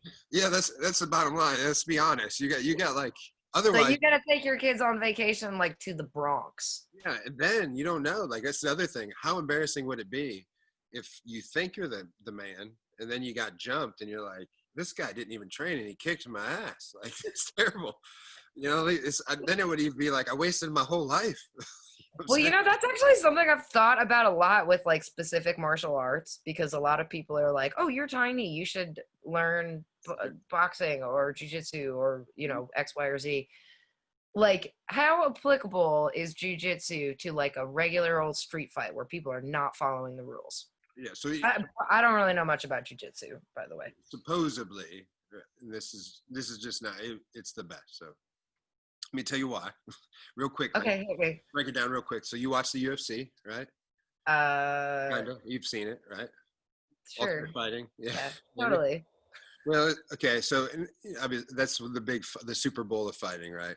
So when it first started in 1993, it was style versus style, which meant If you're a boxer, you got in the ring and you fought a karate guy, or a kickboxing guy fought a Oh, wrestler, right? And that's okay. the whole reason it was invented, because they were like, look, because a lot of people are like, man, my style's too deadly. And they'd be like, well, if it's really that deadly, come in here, show me. And they would pay them a bunch of money. And so they had somebody from all these, even like random styles that nobody heard of, right? Like pit fighting, just random stuff, right? So jiu-jitsu won, because what happens is, if you're the only one that knows jiu-jitsu, once you get on the ground, you can't punch or kick because you're on the ground. Well, and that's a lot of what jujitsu is, right? It's like grappling. Yeah. So it turns out that if you spent 20 years learning how to punch and kick, and you didn't learn how to wrestle and stop somebody from taking you down, you're just like a turtle on its back. So, Right. yeah. So jiu-jitsu dominated the UFC for all these years. And then what happened is everybody had to learn jiu-jitsu. So now the sport is called MMA, which is boxing, kickboxing, jiu-jitsu, wrestling all together. But it had to be combined because wrestling had to stop jiu-jitsu and all, you know what I mean? So it had to be put together. So it literally formed a whole sport. So if you knew nothing but jiu-jitsu, you'd win, typically. Okay, that's interesting, because a lot of people tell me if you were to learn a martial art, it should be jiu-jitsu. That's why, yeah. And also the guy that invented it was 119 pounds roughly. Which is not much more than I weigh, so. So like, and unfortunately that equation was solved in 1993, but I still hear people say, well, I'll just knock him out before he got me down, you know.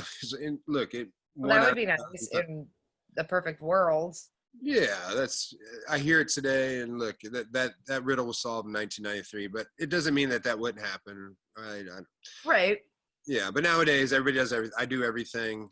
I'm not. So the family that invented jiu-jitsu who trained me, the Gracie family.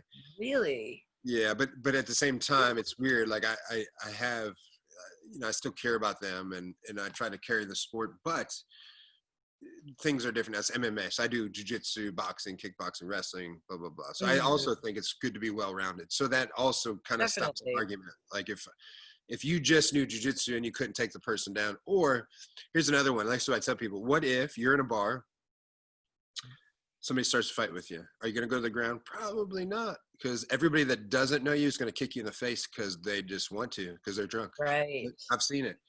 So then you better know some Muay Thai, which is kicks and knees and stuff like that. So, but in general, yeah, self-defense, jiu-jitsu. Then there's another thing called Krav Maga. That's a big deal right now. Yeah, I have a few friends in Pittsburgh that are raving about that. Yeah, and so it mixes. It's basically MMA. That's all it is. It mixes everything. Okay. Yeah, so it's a lot of fun. So instead of being gentle, like jiu-jitsu also means gentle art. Krav. Is that what it translates to? Yeah, and I don't know why, because you literally. It doesn't seem very gentle. No, you fold them up and bust them up. Yeah, it's wild. But Krav is the complete opposite. You gouge their eyes out, twist their balls, bite them. Yeah, so it's fun. Effective, yeah. But the problem is with all those stuff, like Krav's cool. It really is. But anytime you start going into martial arts where they're like, I'd gouge his eyes out. Well, how often do you practice that? How many of your friends don't have eyeballs? Oh, good point. Yeah. You know what I mean? Because that's when you start losing me. Because so many martial arts used to say, like, I have a death touch, right? It was a big thing. I don't know if you're watching the movie Bloodsport, but death touch. If I hit you, I'll kill you. When do you practice that? How many people have you killed? Right. Yeah. And how do you know? Where do you get your statistics from? So I'm saying, like, how many people did your training partners kill? Oh, none? Well, so nobody's ever killed anybody? But you know who kills people, right? I don't know about that. Right. I think you're full of shit. Yeah. So that's where, like, anybody, that's always my thing to people that are in weird martial arts. I'm like, if you can't practice it, it probably doesn't work, because it's all theoretical, right? Right. I know that I can choke you. I know that you can choke me. I know that you can do things because I've seen it done. I'm 6'6", 240, 250. There's people in my gym that are nerdy and probably your weight, 120, 130, 140. Maybe not in my gym, but other gyms, they could just wreck me. That's what made me like jiu-jitsu. A guy that was 150 pounds, actually more than one, but when I first started, beat the shit out of me. I remember they put me in chokeholds, and I was real strong, and I pick him up in the air. I'm like, I'm just going to slam him. And all of a sudden my legs start getting weak. I'm going to die because I'm getting choked the life out of me. Right. The last time that happened, it was probably 2004. I got in my car and I've never cried. And to this day, like my parents died not long ago. I never cried, but I almost cried. I almost cried in 2004. I got in my car. I was about ready to cry actually, because I thought, holy shit.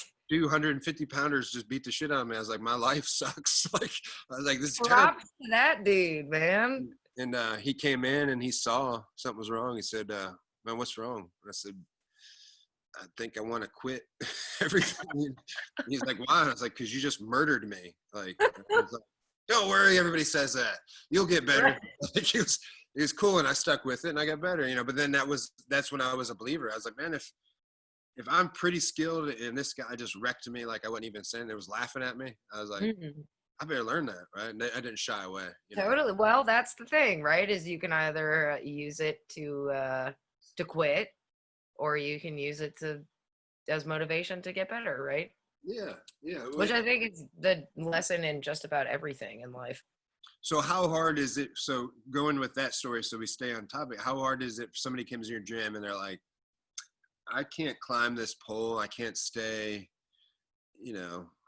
I can't keep myself on it. I can't do this. And again, I know you said you're not doing that day one, but they just say they came in and they're really frustrated and they just want to quit and they just don't think it. How do you handle that on your side? Well, first of all, one of the first things that I ever tell the people that come into my studio for the first time is my rules, of which there are 2. And I told this to all the girls in Charleston too. So my first rule is that you're not allowed to say I can't. Yeah. It's not a word that we use in my studio. And rule number 2 is if you break rule number 1, you have to do 5 push-ups. So we put some incentive in there. How did you come up with that? Did somebody do that to you, or that's you? No, I think God, how did I come up with that?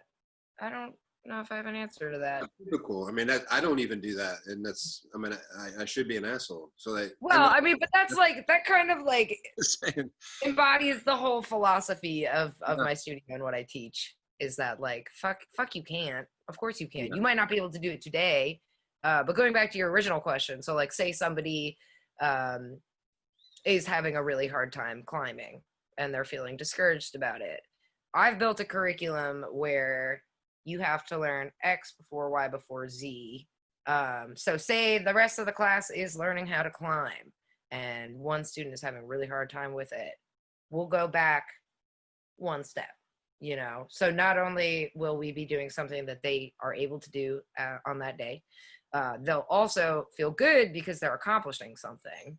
But they also are training the muscles needed to get on to the next step. How hard is it to build those muscles up? I mean, how long does it take? I know it's obviously, right, it's personal. Well, it definitely depends on the individual and how much, how much effort they are willing to put in, how often they practice, if they cross-train at all. So that's a really hard question to answer, honestly. Well, now, how was your experience? And I've seen a lot of the pictures of your play. Most of the guys or girls that are in your place are still in shape, and even if they weren't, I wouldn't say they weren't. But West Virginia leads the nation in obesity often, right? So do they struggle more, or you don't get as many of those people, or it doesn't matter? Oh no, plenty of people struggle, but I read the room, Yeah, no, that's part of being a good teacher. And we do a mix of things too. So like some days we're just rolling around on the floor, or it might look like we're rolling around on the floor, but we're actually like strengthening our core and like, working on our hip flexibility. And so it may be like easier stuff, but it's still training them. So do you build them up with like air squats and stuff like that, or no? Yeah, most of the things that we do are calisthenic. So like I said, in the beginning of class, we do a warm-up, which just starts with dynamic motion, like arm circles, chest bumps, that kind of thing. But we also do, we hit every major muscle group in some way, shape, or form. So it might be squats, lunges, wall sits, push-ups. I don't know how you talk more about that, but you should, because like as a dummy like me, like I just picture you just go in and you're like, here's this move. Oh, you can't do it. Let's keep trying, right? Like that's literally what I think. I don't think that you actually do anything. I don't, and I mean that seems weird. Like, and I mean that because I don't do anything. Like because that's how I do, right? It's Right. It's different. So this well, pole is, and I don't know if like you could relate this to jiu-jitsu because I have no idea what that looks like, but it's very much, it's a progression-based sport. You know what I mean? So over the years that I've been doing this and studying this, I've been able to like sort of like, okay, so that uses the same muscles as that. This is a little harder, so we have to learn this before we can learn this. You know what I mean? Yeah. And you know, like you learn to make it fun. So you incorporate it into a choreography and you make sure that there's some easy things in there so that they feel, you know, challenged, but also victorious at the same time. So when you say choreography, so how easy, it's not the best, but what is the first lesson? Like, what does their first choreography look like? How long is it? What is it? It is, let's see, it is 1, 2, 3, it's 4 moves. And only one of them involves their feet being off the floor. I could probably do that. What's that? I could probably do that. You totally could do that. Like the intro class that I teach at your gym, you could totally do it. No. Literally, I was amazed. The first workshop I did with you guys, I think in total there was 38 girls between both workshops. There was one woman who couldn't get her feet off the ground, and it was because she had an injury. But the rest of them got it, which was awesome. How about the drunk girl? How did she do? I think the drunk girl was the one with the injury. Oh, she settled. I'm joking. I mean, when she came in, she's a little rough, but it seemed like I also don't know because I went downstairs, but it seemed like she settled down. She did, and I think if I remember correctly, I may have given her like an alternative to do. She was nervous too. That's all right. I'm not making fun of her. She's a very nice girl. She was. No. I'm personally am very strict about like no drugs, no alcohol, because you know you can get fucking hurt. Yeah, no. She's super nice. Like I don't know her at all. She was. Right? Like, but she came in and she said, "The reason I've been drinking so much is because I'm nervous." Like that was what after she was. A little weird, a little abrasive, right. In a nice way. Hopefully I could have, you know, set her mind at ease a little bit. Yeah, she was fine. And even by I say a little weird, she just kept telling me, I would never talk to you because I like women or something that was like, somebody could take that, but I was like, well, that's okay. Cool, totally unrelated, but gotcha. Yeah, so I was Thank you. Yeah, I was like, well, I guess I could take that really rudely, but I'll, you know, and she was, yeah. I looked at you like, I was like, oh, please, I'm not a real bouncer. I don't want to have to kick anybody out. But, so I was glad I kick anybody out of a class, you know, fingers crossed. I didn't want to start that trend either. So. No, please, God, no. No, and it's, and that's why I say this is a victorious thing. She came in a little tipsy because she was nervous. Right. I came in at the end and she was laughing. Nobody was bothered and everybody had a good time. So I mean, yeah, that's one of my favorite things, particularly about the intro classes, is because everybody is so scared. Yeah, they're so scared, and like I you know, I come in being myself and I'm cracking jokes and I'm being kind of loud and kind of making fun of myself, and they're all just like, yeah, well, like nobody's laughing, you know. But at the end of class, everybody's laughing and joking, and it's really fun to watch that transformation. We'll tell you this too, and I don't know if I shared it with you before, but I had some of the nicest emails that before the class. So then, I mean, I had a lot of nice emails after the class. So let's not talk about that because that's what it is. But before the class, because a lot of times people would write and maybe not see that we had the event. And so they're a little late, you know, and so they were trying to like basically plead with me to get into the class, you know, so they were like, write a little bit more. But I'll tell you, they were some of the nicest emails. They were saying like this class means a lot to me. Like it's finally something I can do for myself and make me feel good about myself. And like, please, if anybody cancels, will you please let me in? And it really like tugged at your heartstrings, which I'm sure was their point. Right? And I'm a softie. Yeah, so. Well, that is what it is for a lot of people. And like one of the questions that I get a lot from people who don't really know what I do is they're like, oh, so you either are training strippers, or your like girls come to you because they want to bring home like moves to their man. But honestly, most of them are just doing it because they do want some me time and they want to feel good about them. Like most of these girls are doing it for themselves. Well, And like some are doing it for money and some are doing it for other people, and that's fine too. But it's very cool to see women like going out of their way to do something for them that makes them feel good. And that's what I was gonna say. Even if they were, one, just like you said, who cares, right? Right. The That's other fine. is, like we said earlier, most people actually don't have a pole, so they Mm-hmm. can't actually go do all this stuff, right? So that's the other. Right. So like that can knock that out. And then I will tell you for like, I have poles because they're at my gym. Right. I took one of them at my house because I was hoping my wife would do something. She's went to 2 or 3, well, I guess probably all 4. She was somewhat in most of the classes, right? She's never done anything, so maybe Right. I'm just sad or something. It's totally for her and her friends, right? Like, Yeah. and I don't even bother about, what I'm saying? It is what it is. Like, who cares? I mean, I've seen more, it goes back to almost having the stripper pole in my basement. I've seen Matt, who that I talked about, I've seen him twerk. I've not seen my wife do anything. I have too. Yeah. So what, and which brings me to that question. So is that part of the routine, or are you guys just doing that for fun? Sometimes, yeah. Once again, it kind of goes back to read the room. Okay. So like if I have a group of, I don't know, say middle-aged teachers that want to do something together, I might, on my first lesson, not include that just so I can kind of get a feel for them, And if they seem like the fun, like goofy type, then maybe in the next one I'll include it. Bachelorette parties always. So you do bachelorette party? Yeah, sometimes by request. Do you advertise that on your website, or? Not as much as I should. No, you should. Because that literally, like, that's pretty cool. I actually, so is that weird? Because and I say this because I go to Tennessee a lot for work, or did, and that's the #1 bachelorette thing in the world for some reason. Nashville, Tennessee. Really?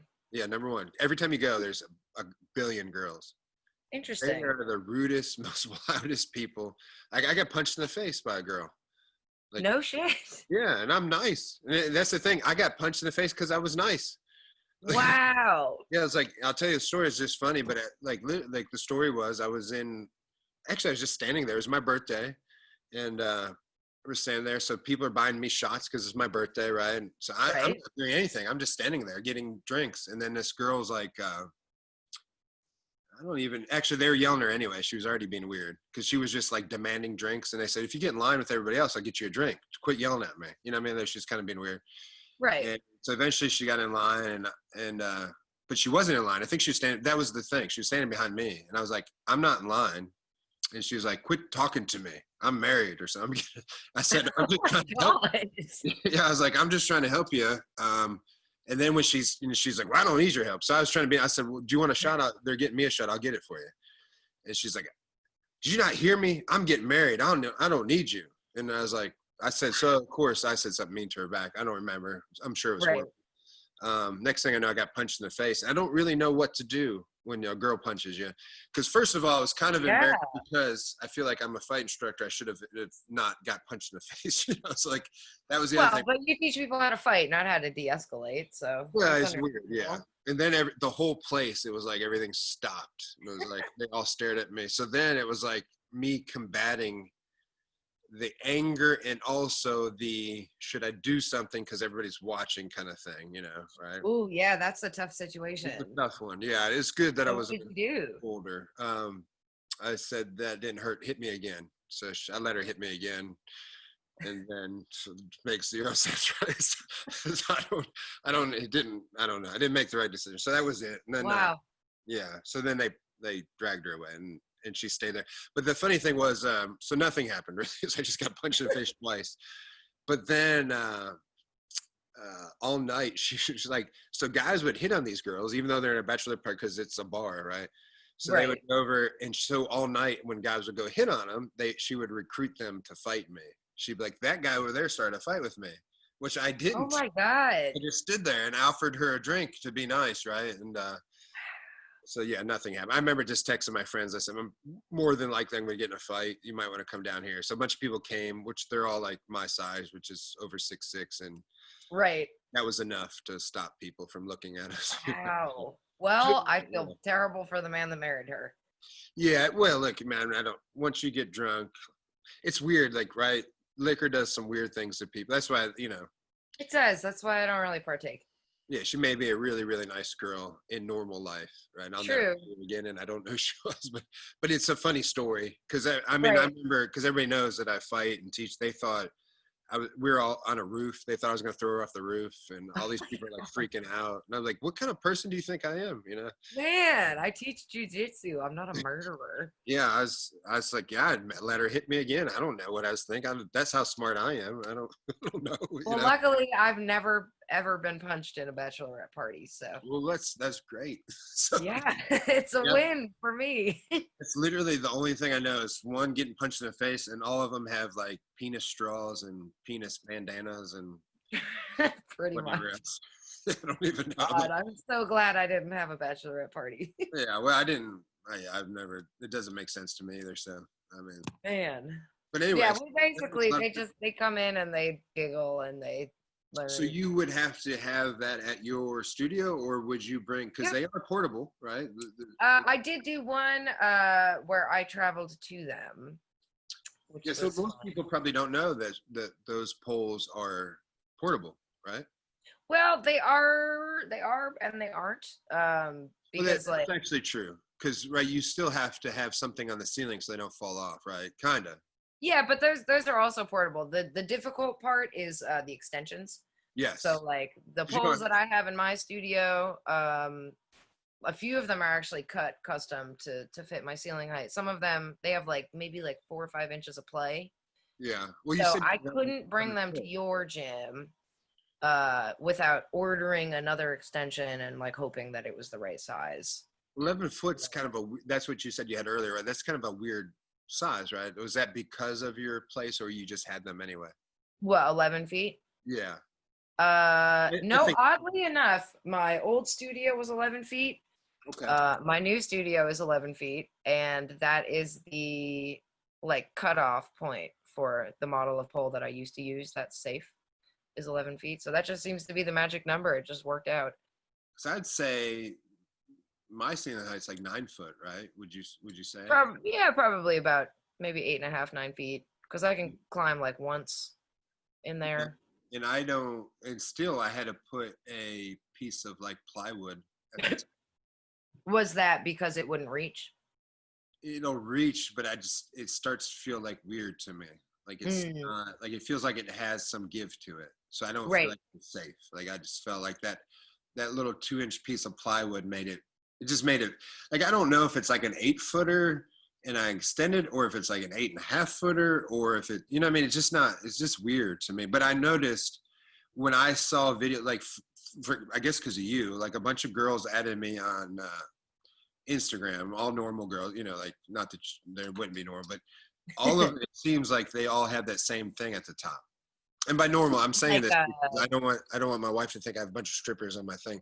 No. But do you mean like girls that do pole?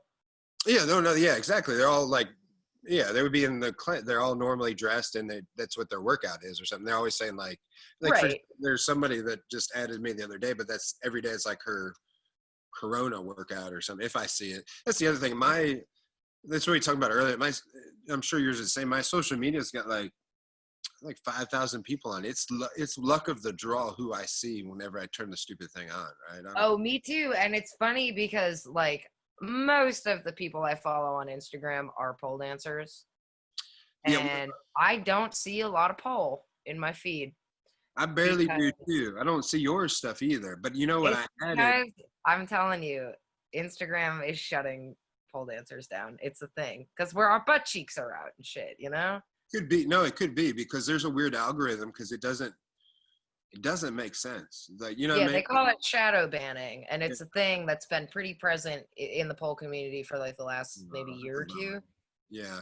Where they'll identify girls who are maybe showing more skin than normal, and they'll like lower them in the algorithm or whatever the term is.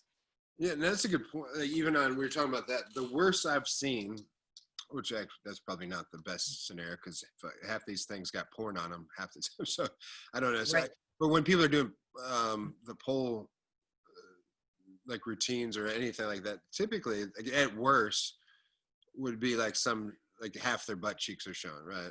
I Right. wouldn't know what you call that, but they're not even like, it's not a thong. It's not a, I'm not Yeah, they're really just versed the in, under cheek hangs out.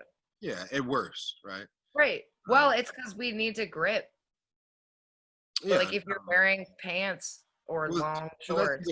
another thing, because I get those questions a lot, and I knew from you sent a criteria when I set out the seminar, like, hey, bring some water, wear these kind of clothes, blah blah blah. But a lot of girls, sometimes they were like, man, I don't like. I got some emails that said I don't show my legs, I don't do this. Can I Yeah. wear like yoga pants? I'm sure they're not even called yoga pants, whatever they say. And I was Yeah. like, and I just resent what you sent. I said, man, like, here's the thing, wear what you want.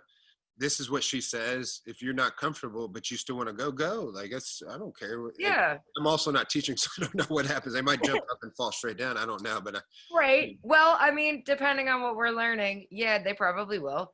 yeah, Because you that's you important. need your skin to like bond to the pole. Yeah, Um, and like in some cases, depending on what body part, like what our point of contact is, even like pull the legs up on the pants. But and I get that. Like I will never be like, you have to wear shorts, even though you're uncomfortable.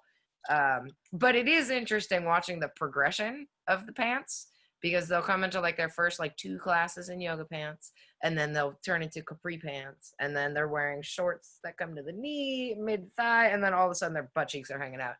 yeah. Because I think eventually they're just like, well, fuck, this is really fun. I don't really care about my insecurities.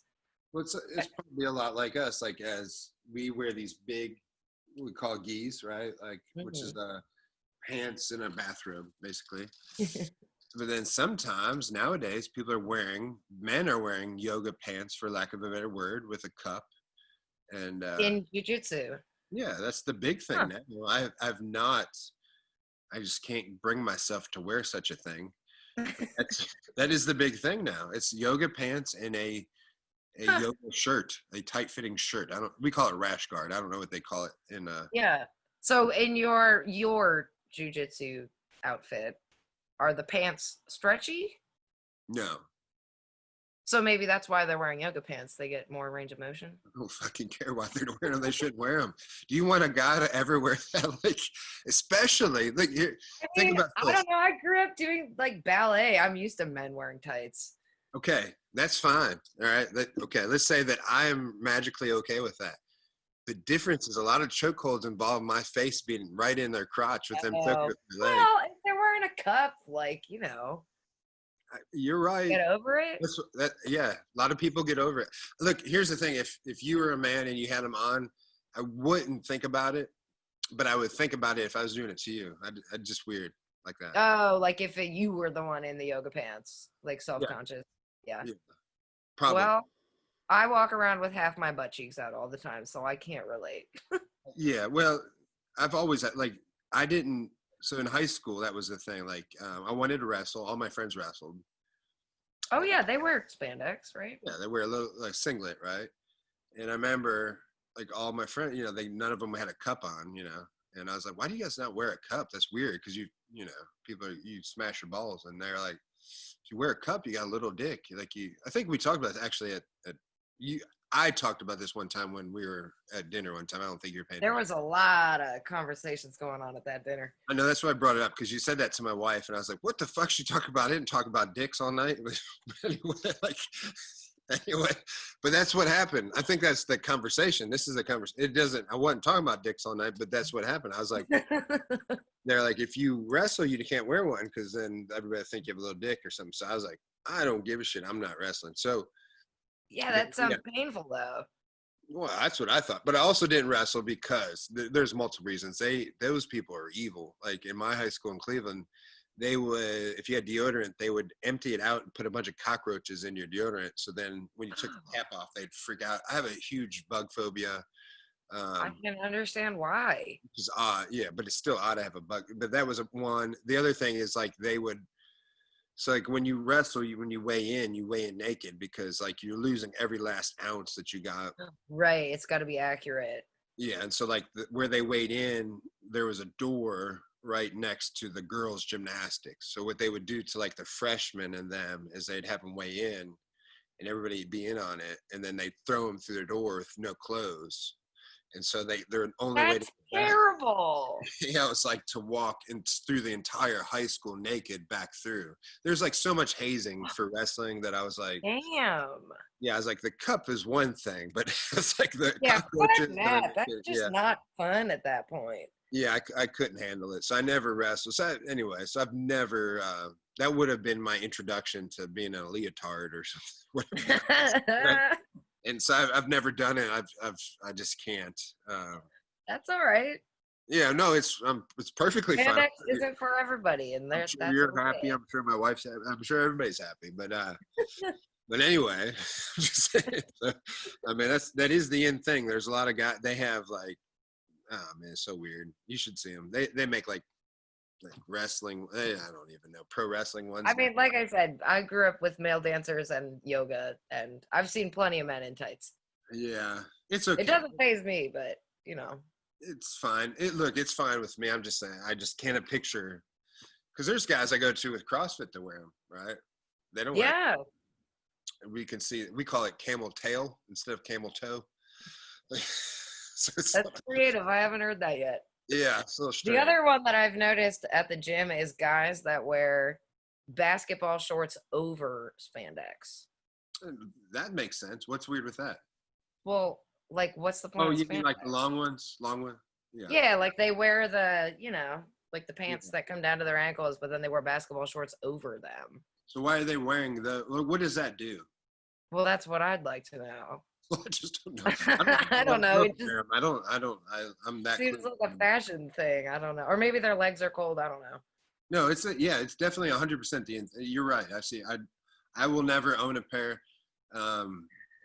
Look, if somebody pulls this up in 10 years, hopefully I didn't change my mind. So like, listen, you're entitled to. Yeah, my buddy was wearing one.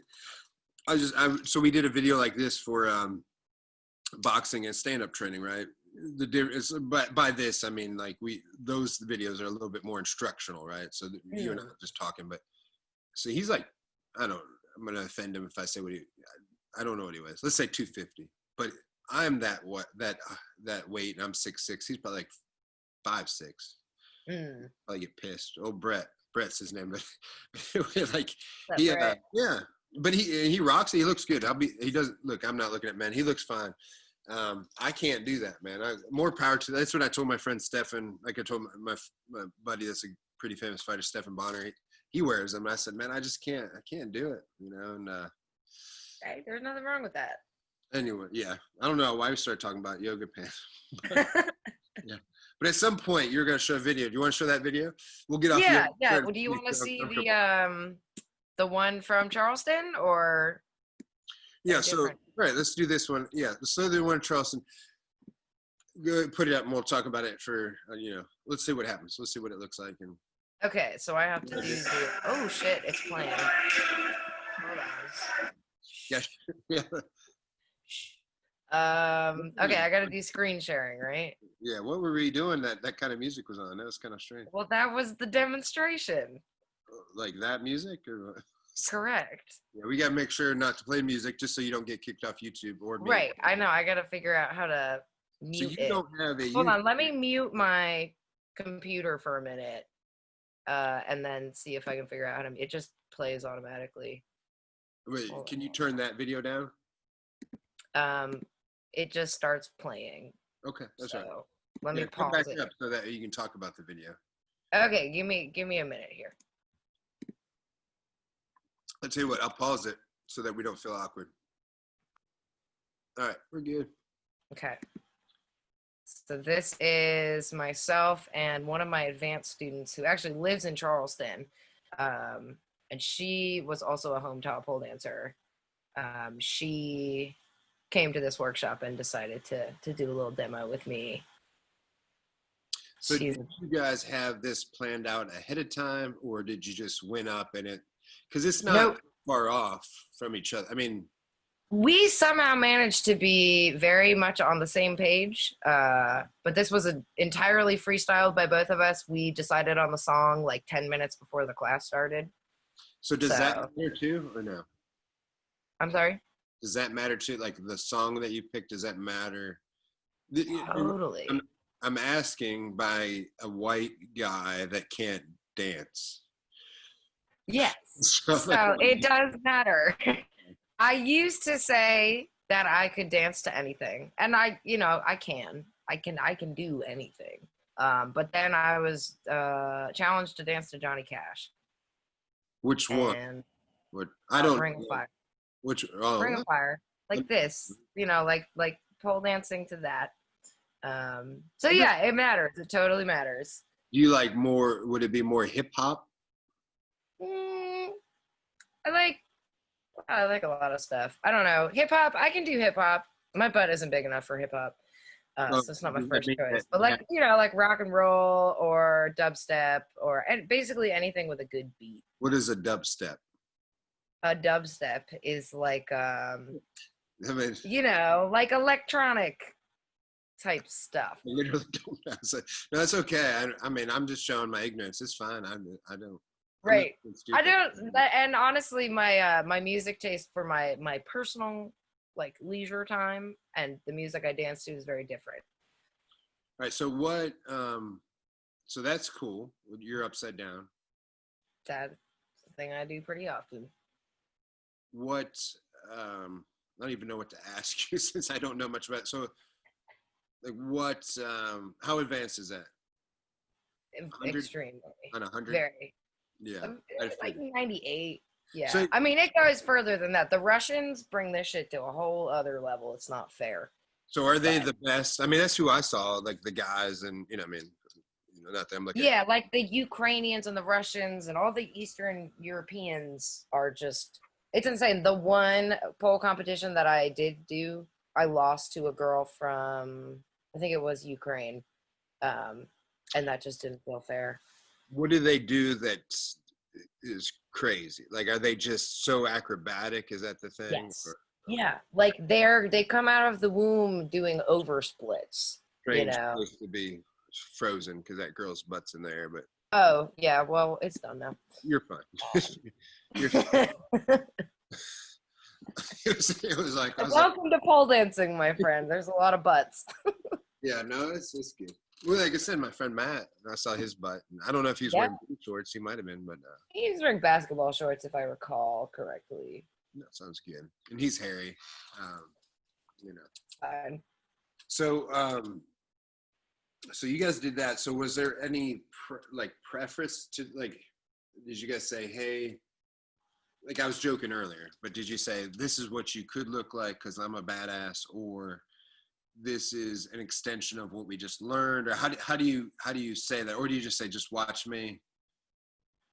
What with what me and that girl did in that video? Yeah, how do you, or do you just do? I mean, I know. Maybe I'm not finding the best words for it. I'm just wondering because that's the scenario. There wasn't that one, but that's the one it was you doing it by yourself. The one where I was like on the way upstairs and I was like, oh shit, right? But so you just mean like the demonstration at the end of class in general? Yeah, because those are the times 100% where I hear those girls going crazy, like crazy. Yeah. They're yelling. Well, normally what I do is I'll say like, I started doing what you learned today, which is the really basic, one spin, maybe like lots of arms and legs on the pole. And then I'll say, like, if you really put a lot of effort into it and you stay dedicated, this is what you can do. And then I just, it's basically just a demonstration of my own skills and my freestyle. How long did it take you to be there? Which, from the beginning, it's like 8 years plus, right? But but I would say like 28 years or 25 years, because I am 28, but I started dance when I was 3. Jeez. So I did modern dance for 16 years. I did ballet for like 4 or 5. And what does modern dance mean? What does that mean? Modern dance is kind of like ballet, but a lot more relaxed. So ballet is very like technique based, but it's also very rigid. Like you learn moves that your instructor teaches you. Modern dance is like takes ballet technique and sort of builds off of that into like make shapes and do what you want. So it's like chiller ballet. We'll say that. What is a guy's role in all that? Do they just lift you up, or do they do like stuff? Well, I was lucky to be raised in like the coolest dance school ever, where the philosophy was basically just like make shapes and feel good. So there was no like gender role in the dance that I've experienced. In classic ballet, yeah, the male role is more to like support the female. When you say make shapes, what does that mean? Like just like make shapes with your body, kind of thing. Yep. I mean, that's all that dancing is. Yeah. Okay, I guess. No, it is. Take it from me. Yeah, well, I think of like being on your toes, right? Making your toes bloody. I mean, on point, yeah. That's Which is like the ultimate form of ballet. Well, that's probably the ignorant version of, you know what I mean? Like you know what I mean? Like, because normal people, like meaning, I'm normal. I'm just kidding. Okay, civilians. We call you people civilians. Yeah, that's a better word. is off movies, right? So, and when you see a movie, they're over dramatizing it. So they show them on their toes, and after it's over, they're in pain, right? That's kind of what they show. You right. see a cracker maybe, or something like that. But right.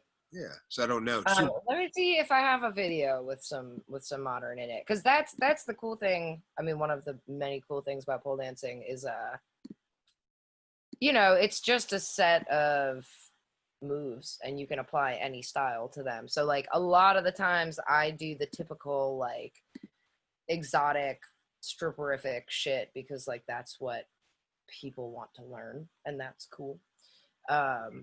But you can become a fucking salsa pole dancer if you wanted to. Well, that's what I was gonna say. So how would you characterize your style of pole dancing, pole fitness, pole teaching? So most of what I teach is they call classique. So it's like a combination of stripper style, which is like the shit you're going to see in the strip club, and exotic, which is a lot of the things that you're going to see coming out of Russia, which is lots of legs and flexibility and slamming heels into the floor, that kind of thing. So it's very like sensual based. Okay. So are they still being like contortionist kind of flexibility or? I mean, the goal is always to be flexible, but you don't have to be. Okay. But there is a lot of like open legs and that kind of thing. Okay, that makes sense. Because I'm thinking, when you say flexibility, if I was thinking contortionist, I think of Chinese, Asian culture, probably more like Chinese acrobatics. Yeah. So, yeah. Well, the pole world is so like, it's such a weird little microcosm of its own, I'm jumping all over the place asking about a million different things. What is the move where somebody goes up the pole? This is a stripper thing. So, and they fall all the way down and they stop. What's that? And they catch themselves? Yeah. So that's a blanket term for a drop. That used all this. Is that what is the point of that other than being pretty scary? But then shock value, pretty much. It is. So is that what happened to the girl in the video we talked about earlier that got hurt? No, it looked like she lost her grip. I don't remember, right? So I'm just kind of talking off him. I don't remember. Yeah. So the move in the video that you just watched, where you were like, "How hard is that?" She was doing a variation of that, and I think she just lost her grip on the pole. Okay. I don't even unintentional. How hard that was. I also, just so you know, get punched in the face for not really a living, but a side job. Like on a regular basis. Like I don't even remember watching that video, but it was a good video. I didn't know. What, the one of the girl breaking her face? No, the one of you and the girl with pink hair, Frankie. Oh yeah, yep. Yeah, I don't. See, that's the thing. I was like, I can't remember anything. I just remembered her name. I remember that because I remember my wife was trying to find her on Instagram or something like that. But yeah, she's amazing. I remember weird things. It's very strange. Me too. Little random tidbits that don't really mean much. Yeah, and I'm sure it gets on my wife's nerves because she'll be like, "Can you take out the garbage?" And I don't remember, and then I'll be like, "I remember the Guilty. girl's name's Frankie," and she'll be like, "Yeah, Right. whatever." Yeah, but it doesn't. There's no rhyme or reason to it, right? Like when you Right. like if Well, some things Jeopardy's stick on. and some things don't, you know? Yeah, it's not personal. I don't know why I remember things. I remember things about UFOs, things that don't even matter, things like that. Bigfoot, so, like, it doesn't matter. But I can't remember something simple. I'm guilty of that shit too. Yeah, well, that was good. No, that video is good. Like, that's the other thing. Like, truthfully, even still being respectful, even though it probably wouldn't matter, I still don't. I never watch those videos. I watch part of them. Those videos just because people are sharing them. Yeah. I'm just weird. I still I didn't. mean, I personally don't care. Obviously, my job is to sort of display what I do. It's not being weird. That's the funny thing is I'm still like I know it's not being weird. That's like you're teaching stuff. I still don't want. I don't know why. It's weird.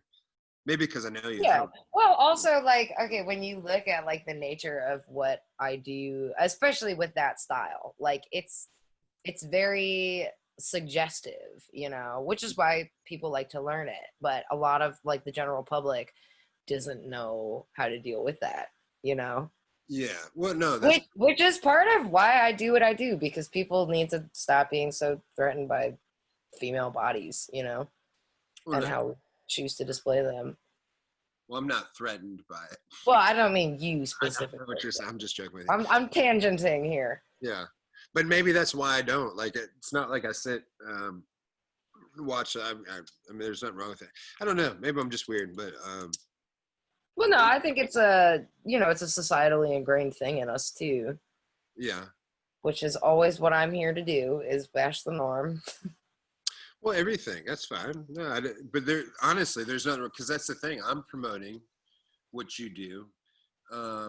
I feel weird about saying I'm promoting it to empower women because I'm not a woman, right? I've wrote that on some Instagram posts and stuff, knowing that like people are probably like, what the fuck's that guy talking about?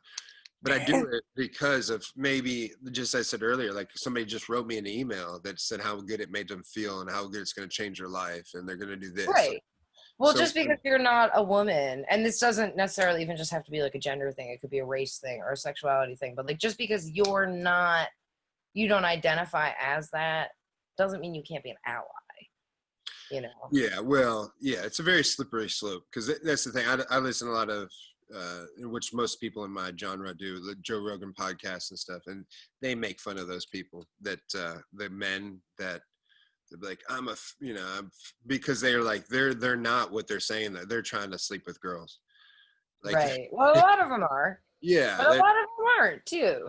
Yeah, no. I totally know some men who are feminists, and they're just like genuinely doing it because they've seen like the horrible shit that patriarchy does to people, That's probably true. But in general, like if something is not in my wheelhouse, right, I'm like, I need to stay out of that. That's one of those things where I'm like, why am I talking about women empowerment? Stuff that I don't know. Right. And I feel like there's varying degrees of it. Like there totally are certain topics where like you should just stay in your lane. But there are other things, where like you can have opinions, Yeah. Yeah. Well, no, and I think roundabout, I've done my part on a low casual level, right? I don't have an agenda. Like my agenda is people having fun. Honestly, there actually really is. Like my agenda, first of all, let's be honest, I have a gym, so it does, like, having people come into the gym is good for the gym. More people that come in, maybe they bring their kids to jiu-jitsu. Maybe they bring, like, somebody says, hey, I went to this pole fitness class, but while I was there, they teach, cardio kickboxing, jiu-jitsu, blah, blah, blah. So as people tell them. Yeah, totally. Right? So that's, there's no denying that there's that factor. But the other factor, everything that I do, the only reason I have a gym, because that's not my job, that's not my source of income, is making people happy the best that I can, right? And serving, right, kind of what you said, my community. My community wants you, right? So they want, they want they want a certain aspect of what I do, a certain aspect of what Lisa does, a certain aspect of what every one of my instructors do. So I'm fulfilling a need, so. But totally. Well, and I think like I get the similar feeling from your gym that I get from my space too, is like there's a very, very much like a family vibe going on there. And it doesn't feel Yeah. like you have to work your way into that. Like, it's No. kind of like, feels like once you walk into your building, you feel very accepted and very welcome. And like, that's not a thing that exists in fitness everywhere, you know, but I think it's really important. No, here's a weird thing, and I don't know how you do it, but it doesn't matter how you do it. But like, I've always had a problem calling people my student, and it's not a wrong term because they are your student, right? And so if somebody ever termed it that way and I said it, it would be one thing. But I purposely try not to. I always say like, oh, those are members of my gym, right? Because like I have this weird thing of trying to put myself above somebody else, right? It's weird.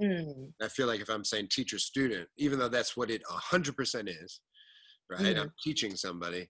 I don't want like to go out and say, yeah, this is my student. Cause then I'm like, I'm above that guy. And the only reason I bring it up is because it happened to me a lot. Like I'd go out with people that I thought were my friends.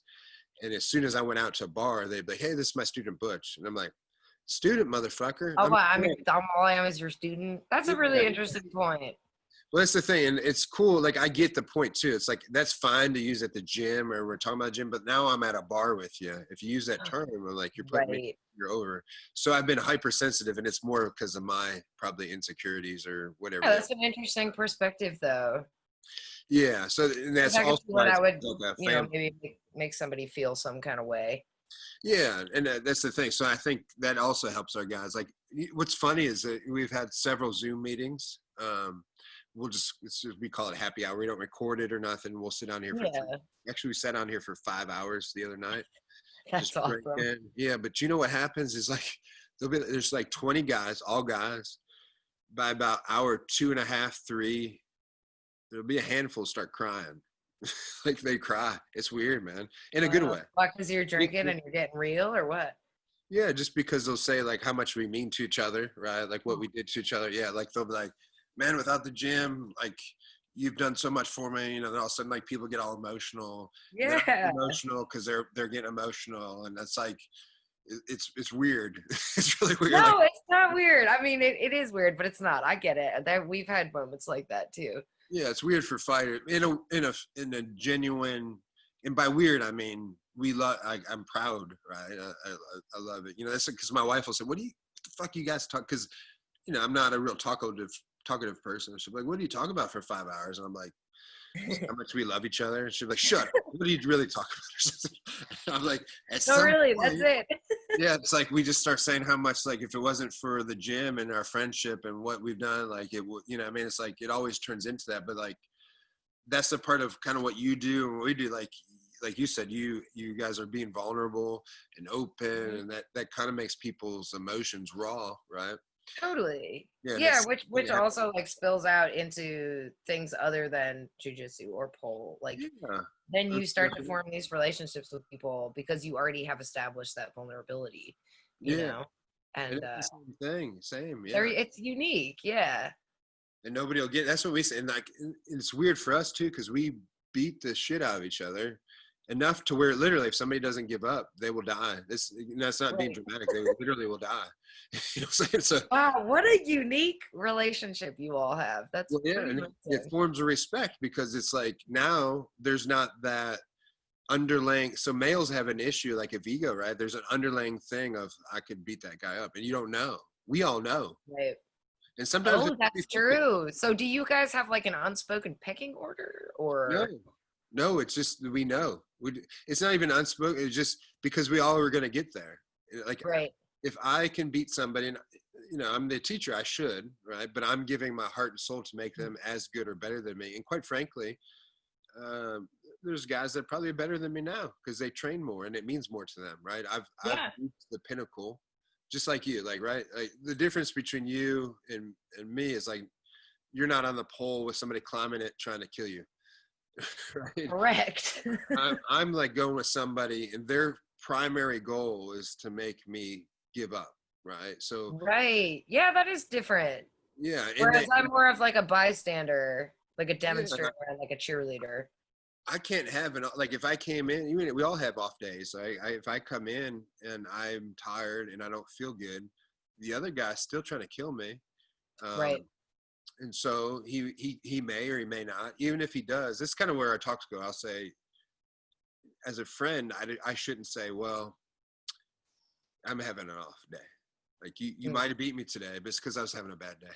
Right? Like, that's not what a good teacher does. Because then you're still like, I'm putting my ego. I'm still, even though I didn't win, right, I'm using like reverse psychology or whatever, some psychology to say, prove that you're, above them in the hierarchy. Yeah, and so since we don't do that, that's when everybody gets emotional, because they'll say, you've taught me a lot, or whatever, like you came in and you've given me all you got, and it's a vice versa, right? So it's kind of a weird thing. That's why I love what we do, because most men aren't like that. That's kind of, Oh, that's a really interesting point that I never even considered. nobody does, probably nobody talks about that, but it's a weird thing. That's Right. why we're calmer, right? Because now also that's why you don't see people that fight getting a lot of fights, because we don't need to prove ourselves anymore, right? Right. Well, yeah, and you know what it entails. Yeah, because I actually talk people down, and I don't say, like, if I was in a bar and somebody never trained, I'm not like, hey, buddy, I'll kick your ass. You better calm down, right? I'm just like, look, we don't need to fight. And they'll be like, I'll kill you. I'm like, you probably would. Let's just calm down, right? Because I've got that all out of my system. Right. Yeah, and you don't need to prove that you're more manly or deadly than the other one. That's it. Yeah, and that is the underlying thing that hurts all men, mostly. Whoa. Okay, so in a weird backwards way, we really have this in common with our facilities. Yes. That's what I'm just saying. In a weird, reversed way. Yeah. Well, and that's the point. That's and also why we're on this together, I think, is the point of we have a gym or a facility for the right reasons. We're truly trying to help each other, which in turn helps me. Like, if I help somebody to become whatever they want to become, they help me become whatever I want to become, vice versa. Absolutely. Yeah. And the same with us. We are lucky to meet each other and do this, and now we be able to promote each other and do our things, and that makes us feel like, it makes me feel good if you succeed, and vice versa. Yeah. Well, and I think that there's not enough of that in the world, let alone the fitness community. No. And I think that's where a lot of success is built. And, I'm happy to see other people latching onto that philosophy, because the competitive shit is for the birds. Well, it takes men, as you know, from little kids on, right? Women are always more mature. So if you're talking to 28-year-old me, I'd say, just fuck you. I hope you, whatever. I hope you fail. Yeah, probably. So, yeah, that's the sad reality. I bet however old you are now. Yeah, I don't even know. I'm 43, probably, something like that. But, man, it took a long time before I became like you. So it took a while. What can I say? So I'm thinking off the top of my head, what other. So that video was good. So that gives us a good aspect. If somebody came to a seminar, that's not necessarily what they're going to learn. No. Yeah, exactly. But why that's good is because it gives somebody hope, like, to say, that's what I could learn. So, for example, the second time that you came down, we had an advanced class, which was not really advanced if we're going by the levels. Right, but it was slightly more advanced than the first one. Yeah, so that goes like, hey, if you're a beginner, but truthfully, we put some beginners in that just because of numbers wise, right? Yeah, and they did great. Yeah, but that's the other thing. That's the thing. You have something to shoot for, right? Mm-hmm. What session 2? What are they learning there that's different? I guess. Essentially, they're learning how to use a different contact point, which basically just means like the body part that is gripping the pole. So it's a little bit more challenging, and the floor work is slightly more challenging as well. So with the floor work, when you say that, what is that? I don't even know. So it's the dancing that you do off of the pole and on the floor. I mean, that makes sense, right? Yeah. Yeah. Yeah. So all the shit where you see us like rolling around and flipping around on the floor and stuff, that would be. I wouldn't even think as a nobody, if I think you're going to pole fitness class, I don't feel like you ever get off the pole. That's how I look at it, right? Yeah. Well, if we stayed on the pole the whole time, we would be fucking sore the next day. That makes sense. But it also goes back to like what we were talking about earlier when you said, if somebody was struggling with a move or even like I do have students that come in that are completely unable to take their feet off the floor. Mm-hmm. So it's like, all right, we have to learn how to strengthen their body in a different way so that they can work their way onto the pole, to be strong enough to hold their body weight. So staying in that same vein of pole dancing, we take that same style of dance and we just put it on the floor. So show me what, show me, I was going to say more advanced, but that obviously, you and your friend were amazing. So it's not really more advanced. Show me a different something. Okay, like a different, like the only videos that I really have are sort of my skill level. Like I don't really have any videos of me teaching. That's okay, but you can maybe break something. You could say this move is kind of blah blah blah, like kind of beginner or intermediate, or this move, because that's the other thing. Everybody like I am a nobody, so that's, like we said earlier, it actually helps in a roundabout way, right? Right. Oh, definitely. Is important because as a nobody, they're probably thinking like me, right? Like they don't know what they're learning, so right. And you could say like, look, this move took me 5 years to learn, or man, I guess that would be cool. Okay, so yeah, I don't really have any beginner stuff handy. Can we do this screen sharing thing again? Are we still sharing a screen? No, it's just me and you. Okay. Yeah, you just hit that button again. Let's see. All right, how's that? So that's you. All right. That's me. Okay. So, like, it's not like very. How your other files say strip a cabana and church photos. That's very good, but that's work. We'll get into that later. Yeah. Yeah, I'm trying to think of if this is well, there's really nothing basic crazy. In here. I'm sorry, say that again. I said that looks extremely crazy. It's not easy, but this all took me a long time. I mean, even like there's like a handstand coming up. Holding a handstand took me years. Like just this, that's a whole nother fucking story. But yeah, what? Yeah. You seem like you should be able to do a handstand pretty easy. Believe it or not, I have a really hard time doing a handstand without a pole. So what's weird is like we went to in Key West. I was with like a bunch of fitness friends of mine, and they Key West, they have a couple of strip clubs where we stopped by. But anyway, there was a girl that could just do a handstand. That's all she would do. Just like freestanding. Yeah, so that's pretty much was her. She just handstand and walk on her hand. Listen, that shit is really hard. Yeah, but then she couldn't do anything else. Like it was that was it. It was a complete opposite. Like that was her one thing, So she couldn't like make shapes in said handstand?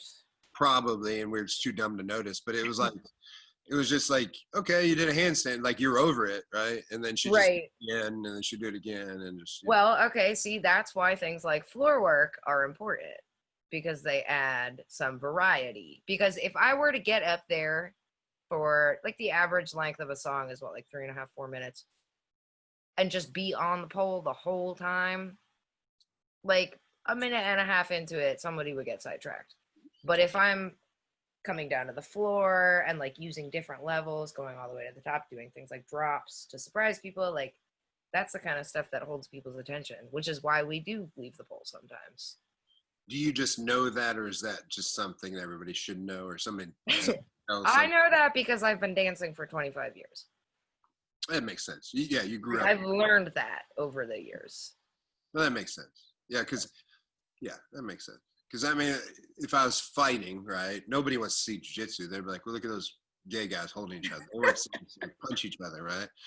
Right. You got to mix it up, right? I'm just trying to compare it to terms that I know. Right. So I'm not trying to offend anybody. Everything I say, I feel like I'm going to offend somebody. That's You're not what people say. That's what they do. Every time they get them, they're like, those guys just hugging, bunch of gay guys, Right, wrestling. I'm like, that's the part I love. Like, not the hugging part, but they're doing all this, it's a different story. Whereas same for you, you probably know where there's one part that somebody's like, that's stupid. And you're like, no, they're doing like a million technical things, right?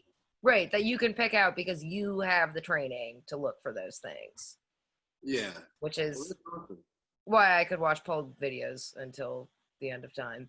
So what is the national? Because after I had them on Instagram, but here's the weird thing, and maybe it's not the right one. I don't know, but when they do pop up, I'm very confused. I also don't watch it a whole bunch. It's just kind of previews. But like one time, a girl was like upside down eating some food. Huh. Yeah, I don't know. So I'm sorry. What was the question? I'm just saying, like, I need to figure out like what this is, because let me look and see if I'm on the wrong thing or something. But I thought it was the national one that you go compete at. I thought that's why I added it. Eating food?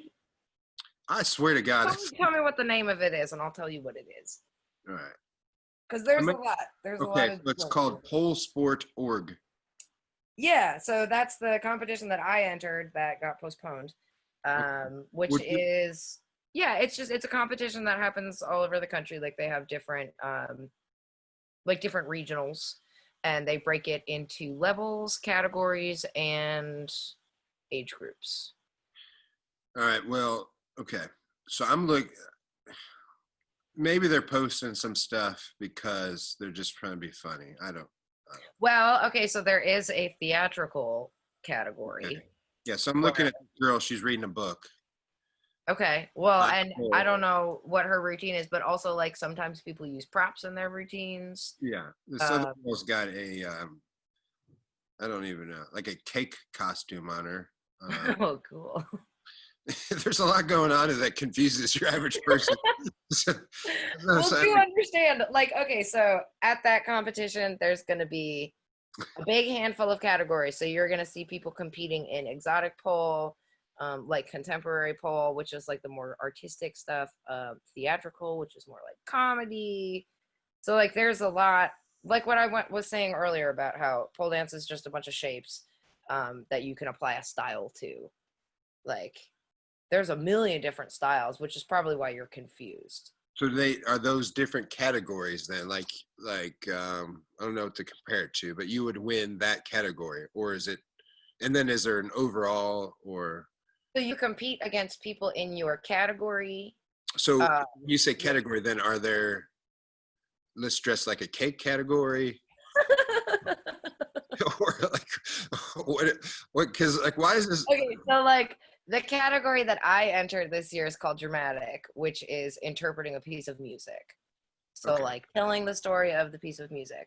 There's also championship, which is like the technical aspect of your moves. They're judging you on your technique, your difficulty. Exotic, which judges you on how well you can do exotic dance. What's exotic? You've said that a few times. What is? And I think you told me earlier, and I forgot already. Exotic. So, exotic is like the classic sexy shit. Okay.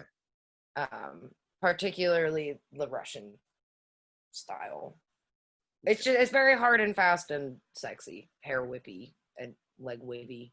Yeah, I'm looking at it now. There was something said about hair whip, and but you're right. There's a lot of different stuff going on. Yeah. And that's why I say I couldn't make heads or tails. There's a girl that has like I don't even know, like a genie mask on. It's fun to listen to outsiders try to figure out pole dancing. Yeah, there's a lot of stuff going on. Like the more pictures I look at, the more confused I get. I don't. I mean, what it all boils down to is like it's art, and like different people make their art in different ways. You know, that's great. No, that's a great point. That's probably the best point. So it would be like if you did like themed jujitsu.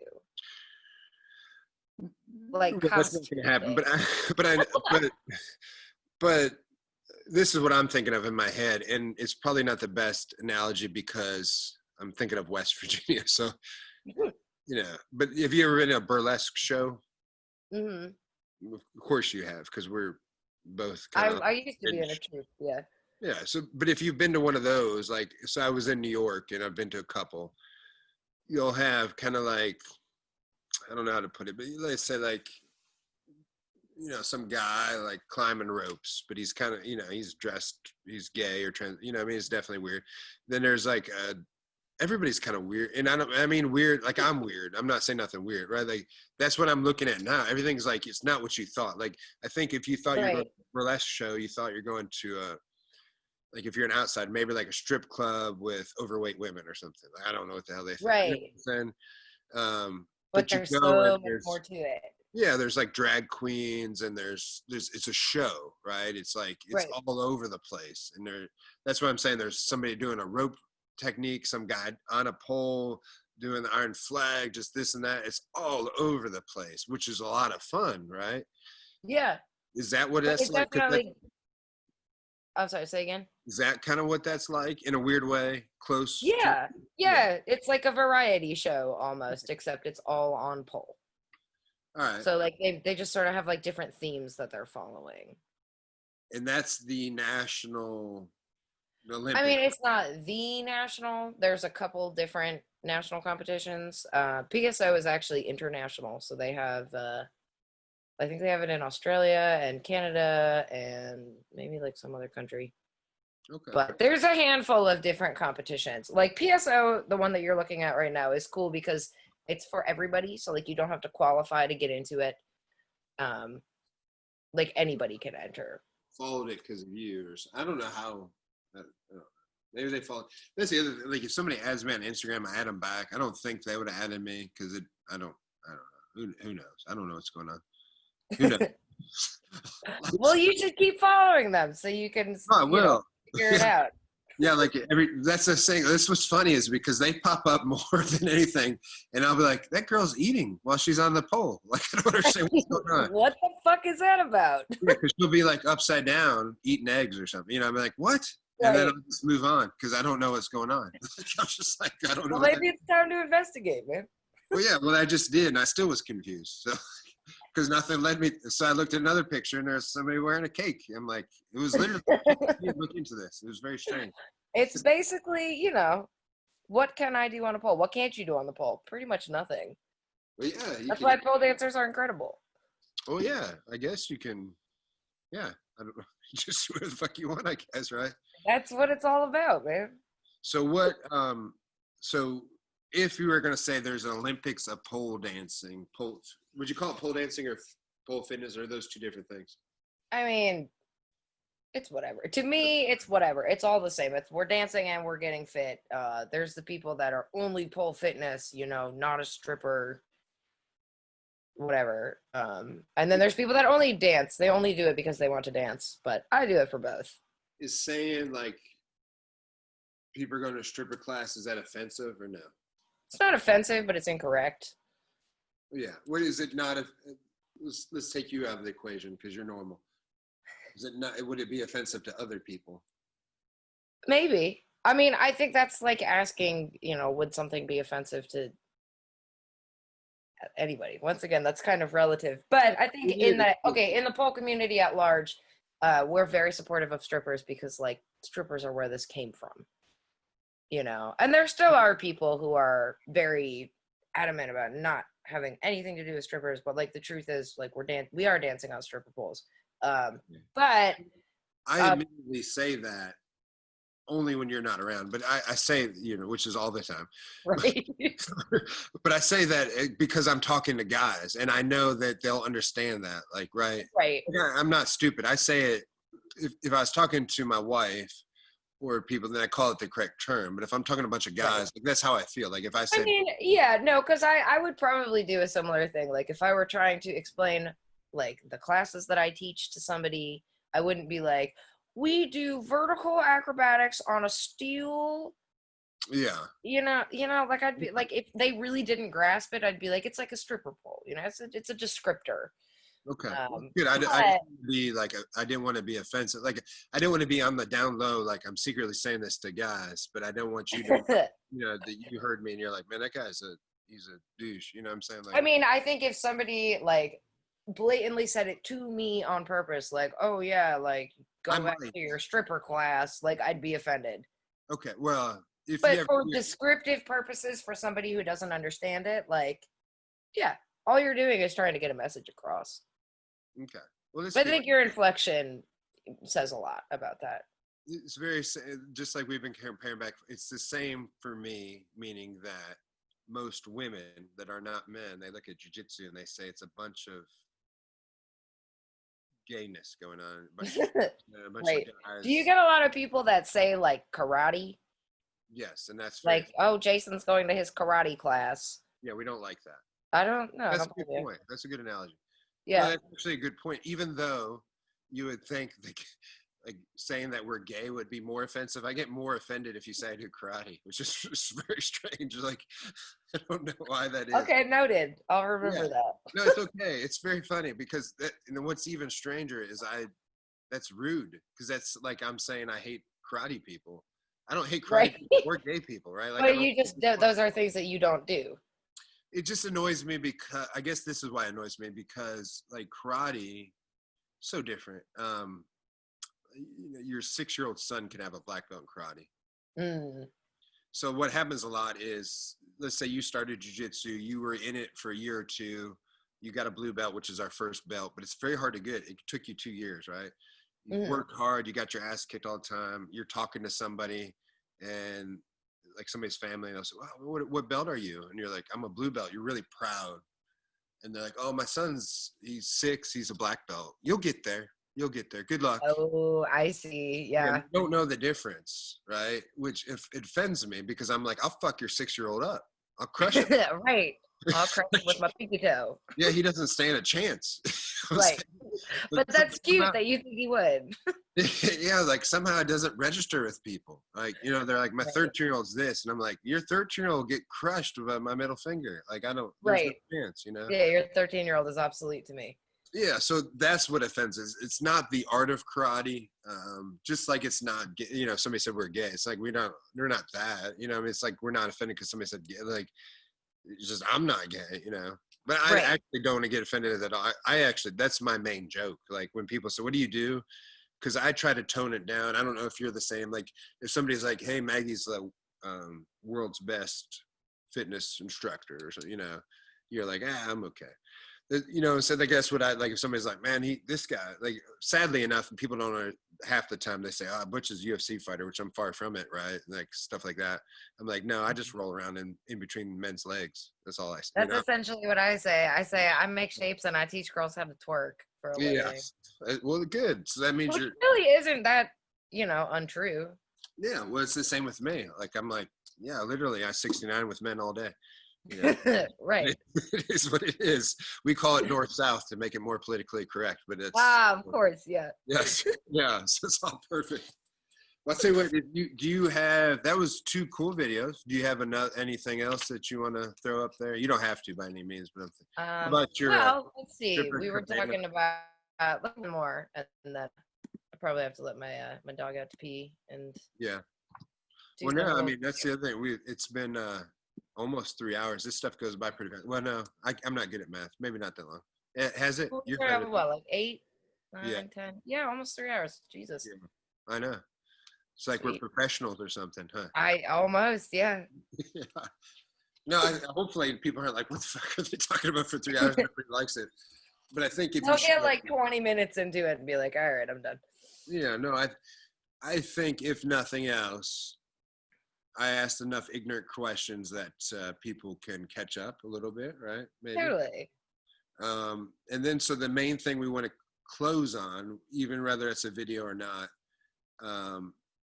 is how we're going to get a hold of you. So here's another question. So you probably shouldn't put this on videos, but it's okay. It's nothing bad.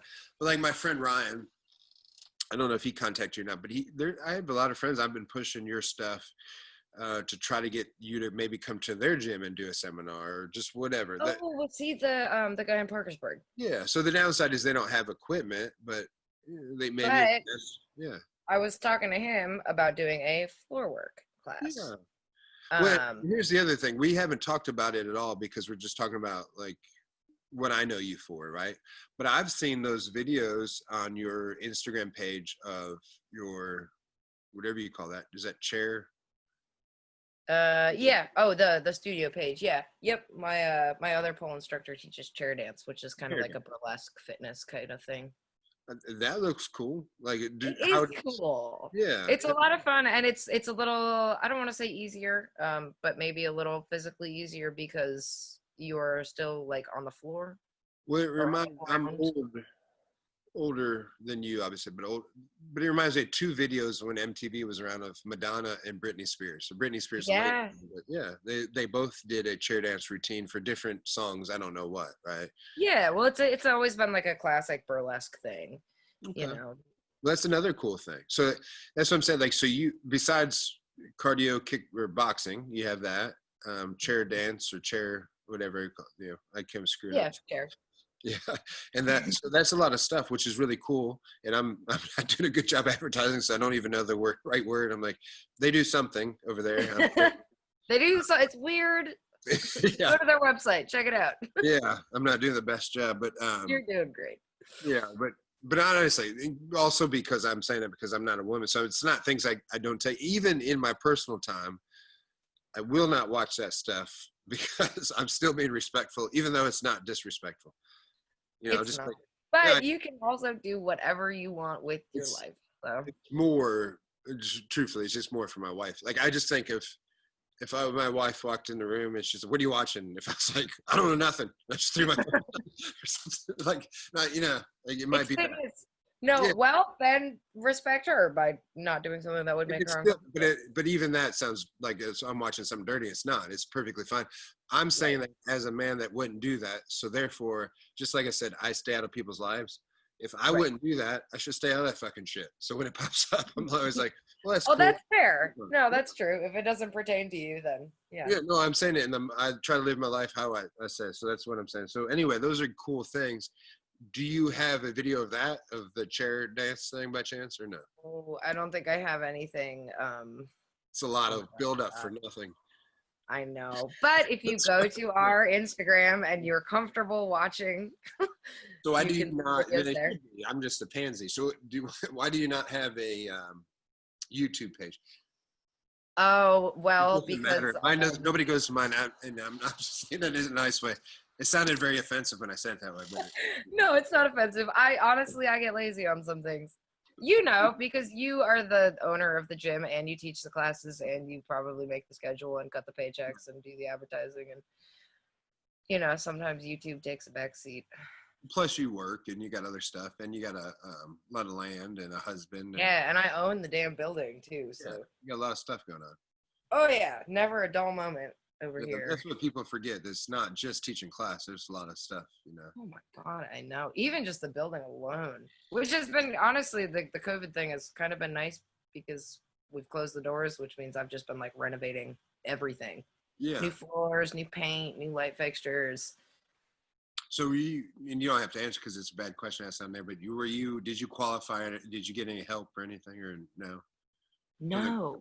Yeah, I didn't either. I applied for the EIDL and Yeah. never heard anything. What about you? Same. And we don't qualify for a small business loan because we don't have employees. We have employees. Contractors? They're 1099, but we have great guys that teach and do stuff, but it's usually in exchange for membership, and I give them and Right. gear and give them some extra stuff, and that's kind of how martial arts works.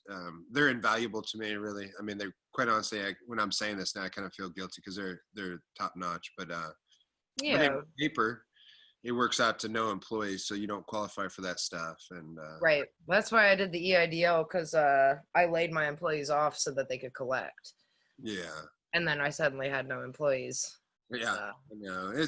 That's the part that people don't understand is because I think as a normal person, they think, they're going to be fine because they got all these loans. And, quite honestly, both sides of the political thing get on and say, we've done all this stuff for small businesses, right? And they kind of haven't. Maybe. Yeah. I don't know.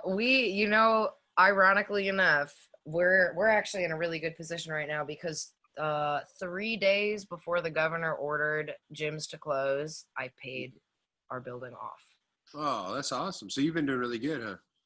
Yeah, I mean, there's obviously other expenses, but Oh, for sure. the timing was incredible. Yeah, when I say that, I know that as a gym owner, because it's the thing. Like I've had in the past a few people and I don't, it's nothing serious. I'm not saying about, like, they'll just come in and argue about and my prices are so cheap, and they'll argue about, well, you're doing this, I don't see why I need to pay this. And like, people don't understand like how things go up and down, right? Oh, I know. Well, and also like, just because like maybe like the rent is an issue doesn't mean like the insurance, all of the insurance and the utilities and the licensing and like the payroll. Like, my building, I have constant issues with the central air, whether it's air. Man, your building is huge. And it's old, and it's it is what it is. It's a great building, but it's old, right? So there's always issues. So what happens is you do make money sometimes. You got to save it for things like this, right? So now. Well, exactly. Yeah, that's what happens, man. And people don't get that. But I also don't take offense to it. I try not to. It annoys me, but. I mean, you can't.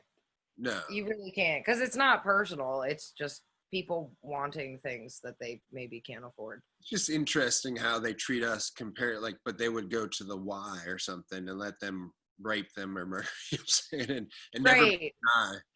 Right. Well, that's the thing. Like, you wouldn't go to Planet Fitness and be like, I really think my membership should actually be half as much as it is. Yeah, exactly. Or I haven't, like, I have a problem with classes that I don't even know the people. Like, they may come, they'll not come and not tell nobody.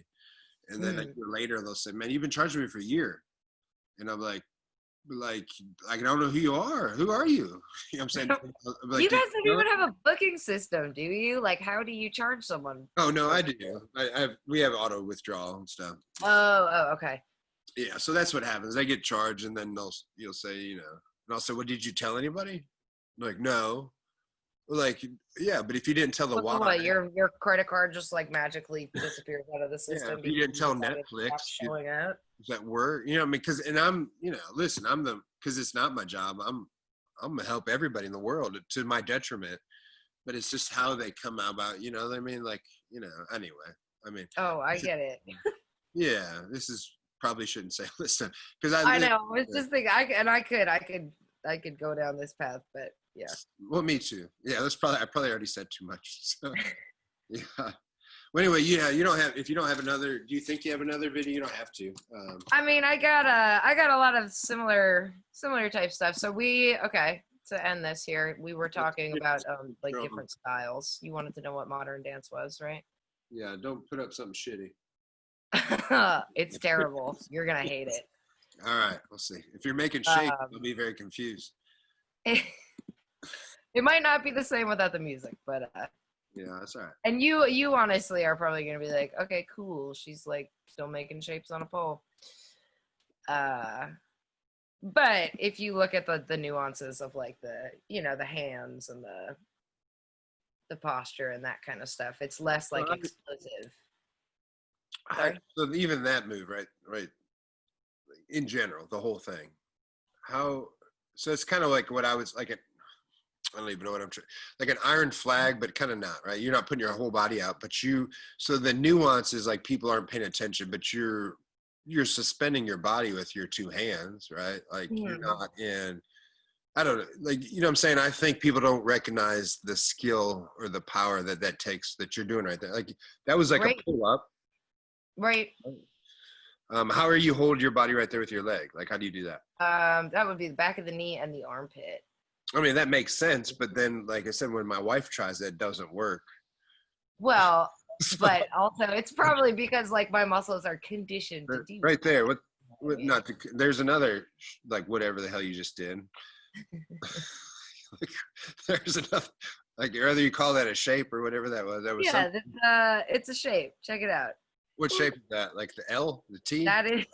It's called a shoulder mount lever. Okay, that's not no shape I ever heard of, but that's. Well, that's because you haven't explored enough yet. Yeah. All right. So yeah. So that, I mean, I don't know how closely you're watching, but that's more of a contemporary, just like the style of movement used. So how come? Is this because you're so like? Why do like if I did this? And maybe it's because you're so far away. I don't know. I feel like my carotid arteries, my jugulars would be so thick in my neck right now. You'd see them. My shoulder. Well, it's a conditioning thing. You said, are you trying to stay in my shape? Like I look at, like I don't feel. I feel like you would see. I feel like I would turn red right now.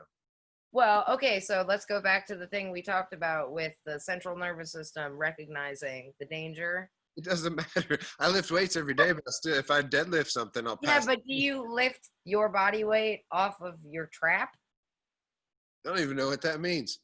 Your trapezius muscle, you know, your shoulder. I know what muscle that is. I just know, like, I don't know. Well, that's what that move is. Like, over time, I fucking lift my body by pivoting on my trap and pulling. And, like, I bruised for a little while, and then the stronger I got, the more my body recognized it, and that's why my carotid artery hasn't exploded. Do you lift weights? Not anymore. So you just are you. You're just like an alien. Essentially, yeah. No, that's impressive. No, I pole dance a lot. I mean, like, normally before the pandemic, I was dancing like 6 days a week, like doing all that, like you said, like, oh, there was a pull-up, you know, like there's a squat, so it's still exercise, just the weight is me. So this is your form of exercise, number one, but you wouldn't do it if you weren't having fun, right? Too. So this also Totally. Yeah. I hate exercise. But you just love. If you just love dance, is this enough to make it, or is this another love on top of that? Enough to make it in what regard? Just if you just love dance, would this fulfill that, or is this like another love on top of that? Like it's another extension of dance, or is it just the same? Like, you know what I mean? Like that's weird. I mean, it's another extension of dance. Okay. Definitely, but it's an extension of dance that I love more than dancing on the ground. This is different than working out though, because do you feel it because you express yourself in some kind of way? Does that make sense? Oh, I see what you're saying. Yeah, totally. But I mean, I do still do like calisthenic exercises on the pole without music in the background and like without little twinkly hand gestures and shit. Like I'll do pull-ups, straight up pull-ups. Like I'll do conditioning exercises using the pole. Yeah. Well, you'd crush me at any kind of pull-up competition. Well, you would probably crush me in any kind of gay wrestling match. So gay wrestling is my specialty. So I got you there. No worry. Seminar. Tell Andy we're gonna gay wrestle next time I see him. I'll let him know that. All right, well, let's cut this off so you can. It's 3 hours. That way you can see your or get your dog out. So, what if anybody wants to contact you for seminars or classes, or what is the best way to do that? So the best way to get a hold of me is to go to my website. My contact info is there. So that is verticalvixens.com. We're also on Facebook, Vertical Vixens Pole Fitness, and on Instagram, Vertical Vixens WV. That's pretty badass. Yeah, I run all the social media, so you are talking directly to me. So you do everything. All right. I sure do. Do you have anybody that does anything else? Yeah, I have great employees. Yeah, and I have a husband that keeps the roof from caving in. And hangs it and makes beams like a real man would do. Like a real man. Yes, that's awesome. So come on, get on your beam making skills there, dude. Yeah, I'll do something like that someday. Well, I appreciate it. No, that's awesome. So hopefully you had some fun. So that's awesome. I did. Thank you so much for having me. This was cool. All right. Well, we'll get it up. I'll get it up as soon as I can, and I'll talk to you here real soon. Okay? Cool. All right. Thanks, Butch. All right. I'll see you later. Bye.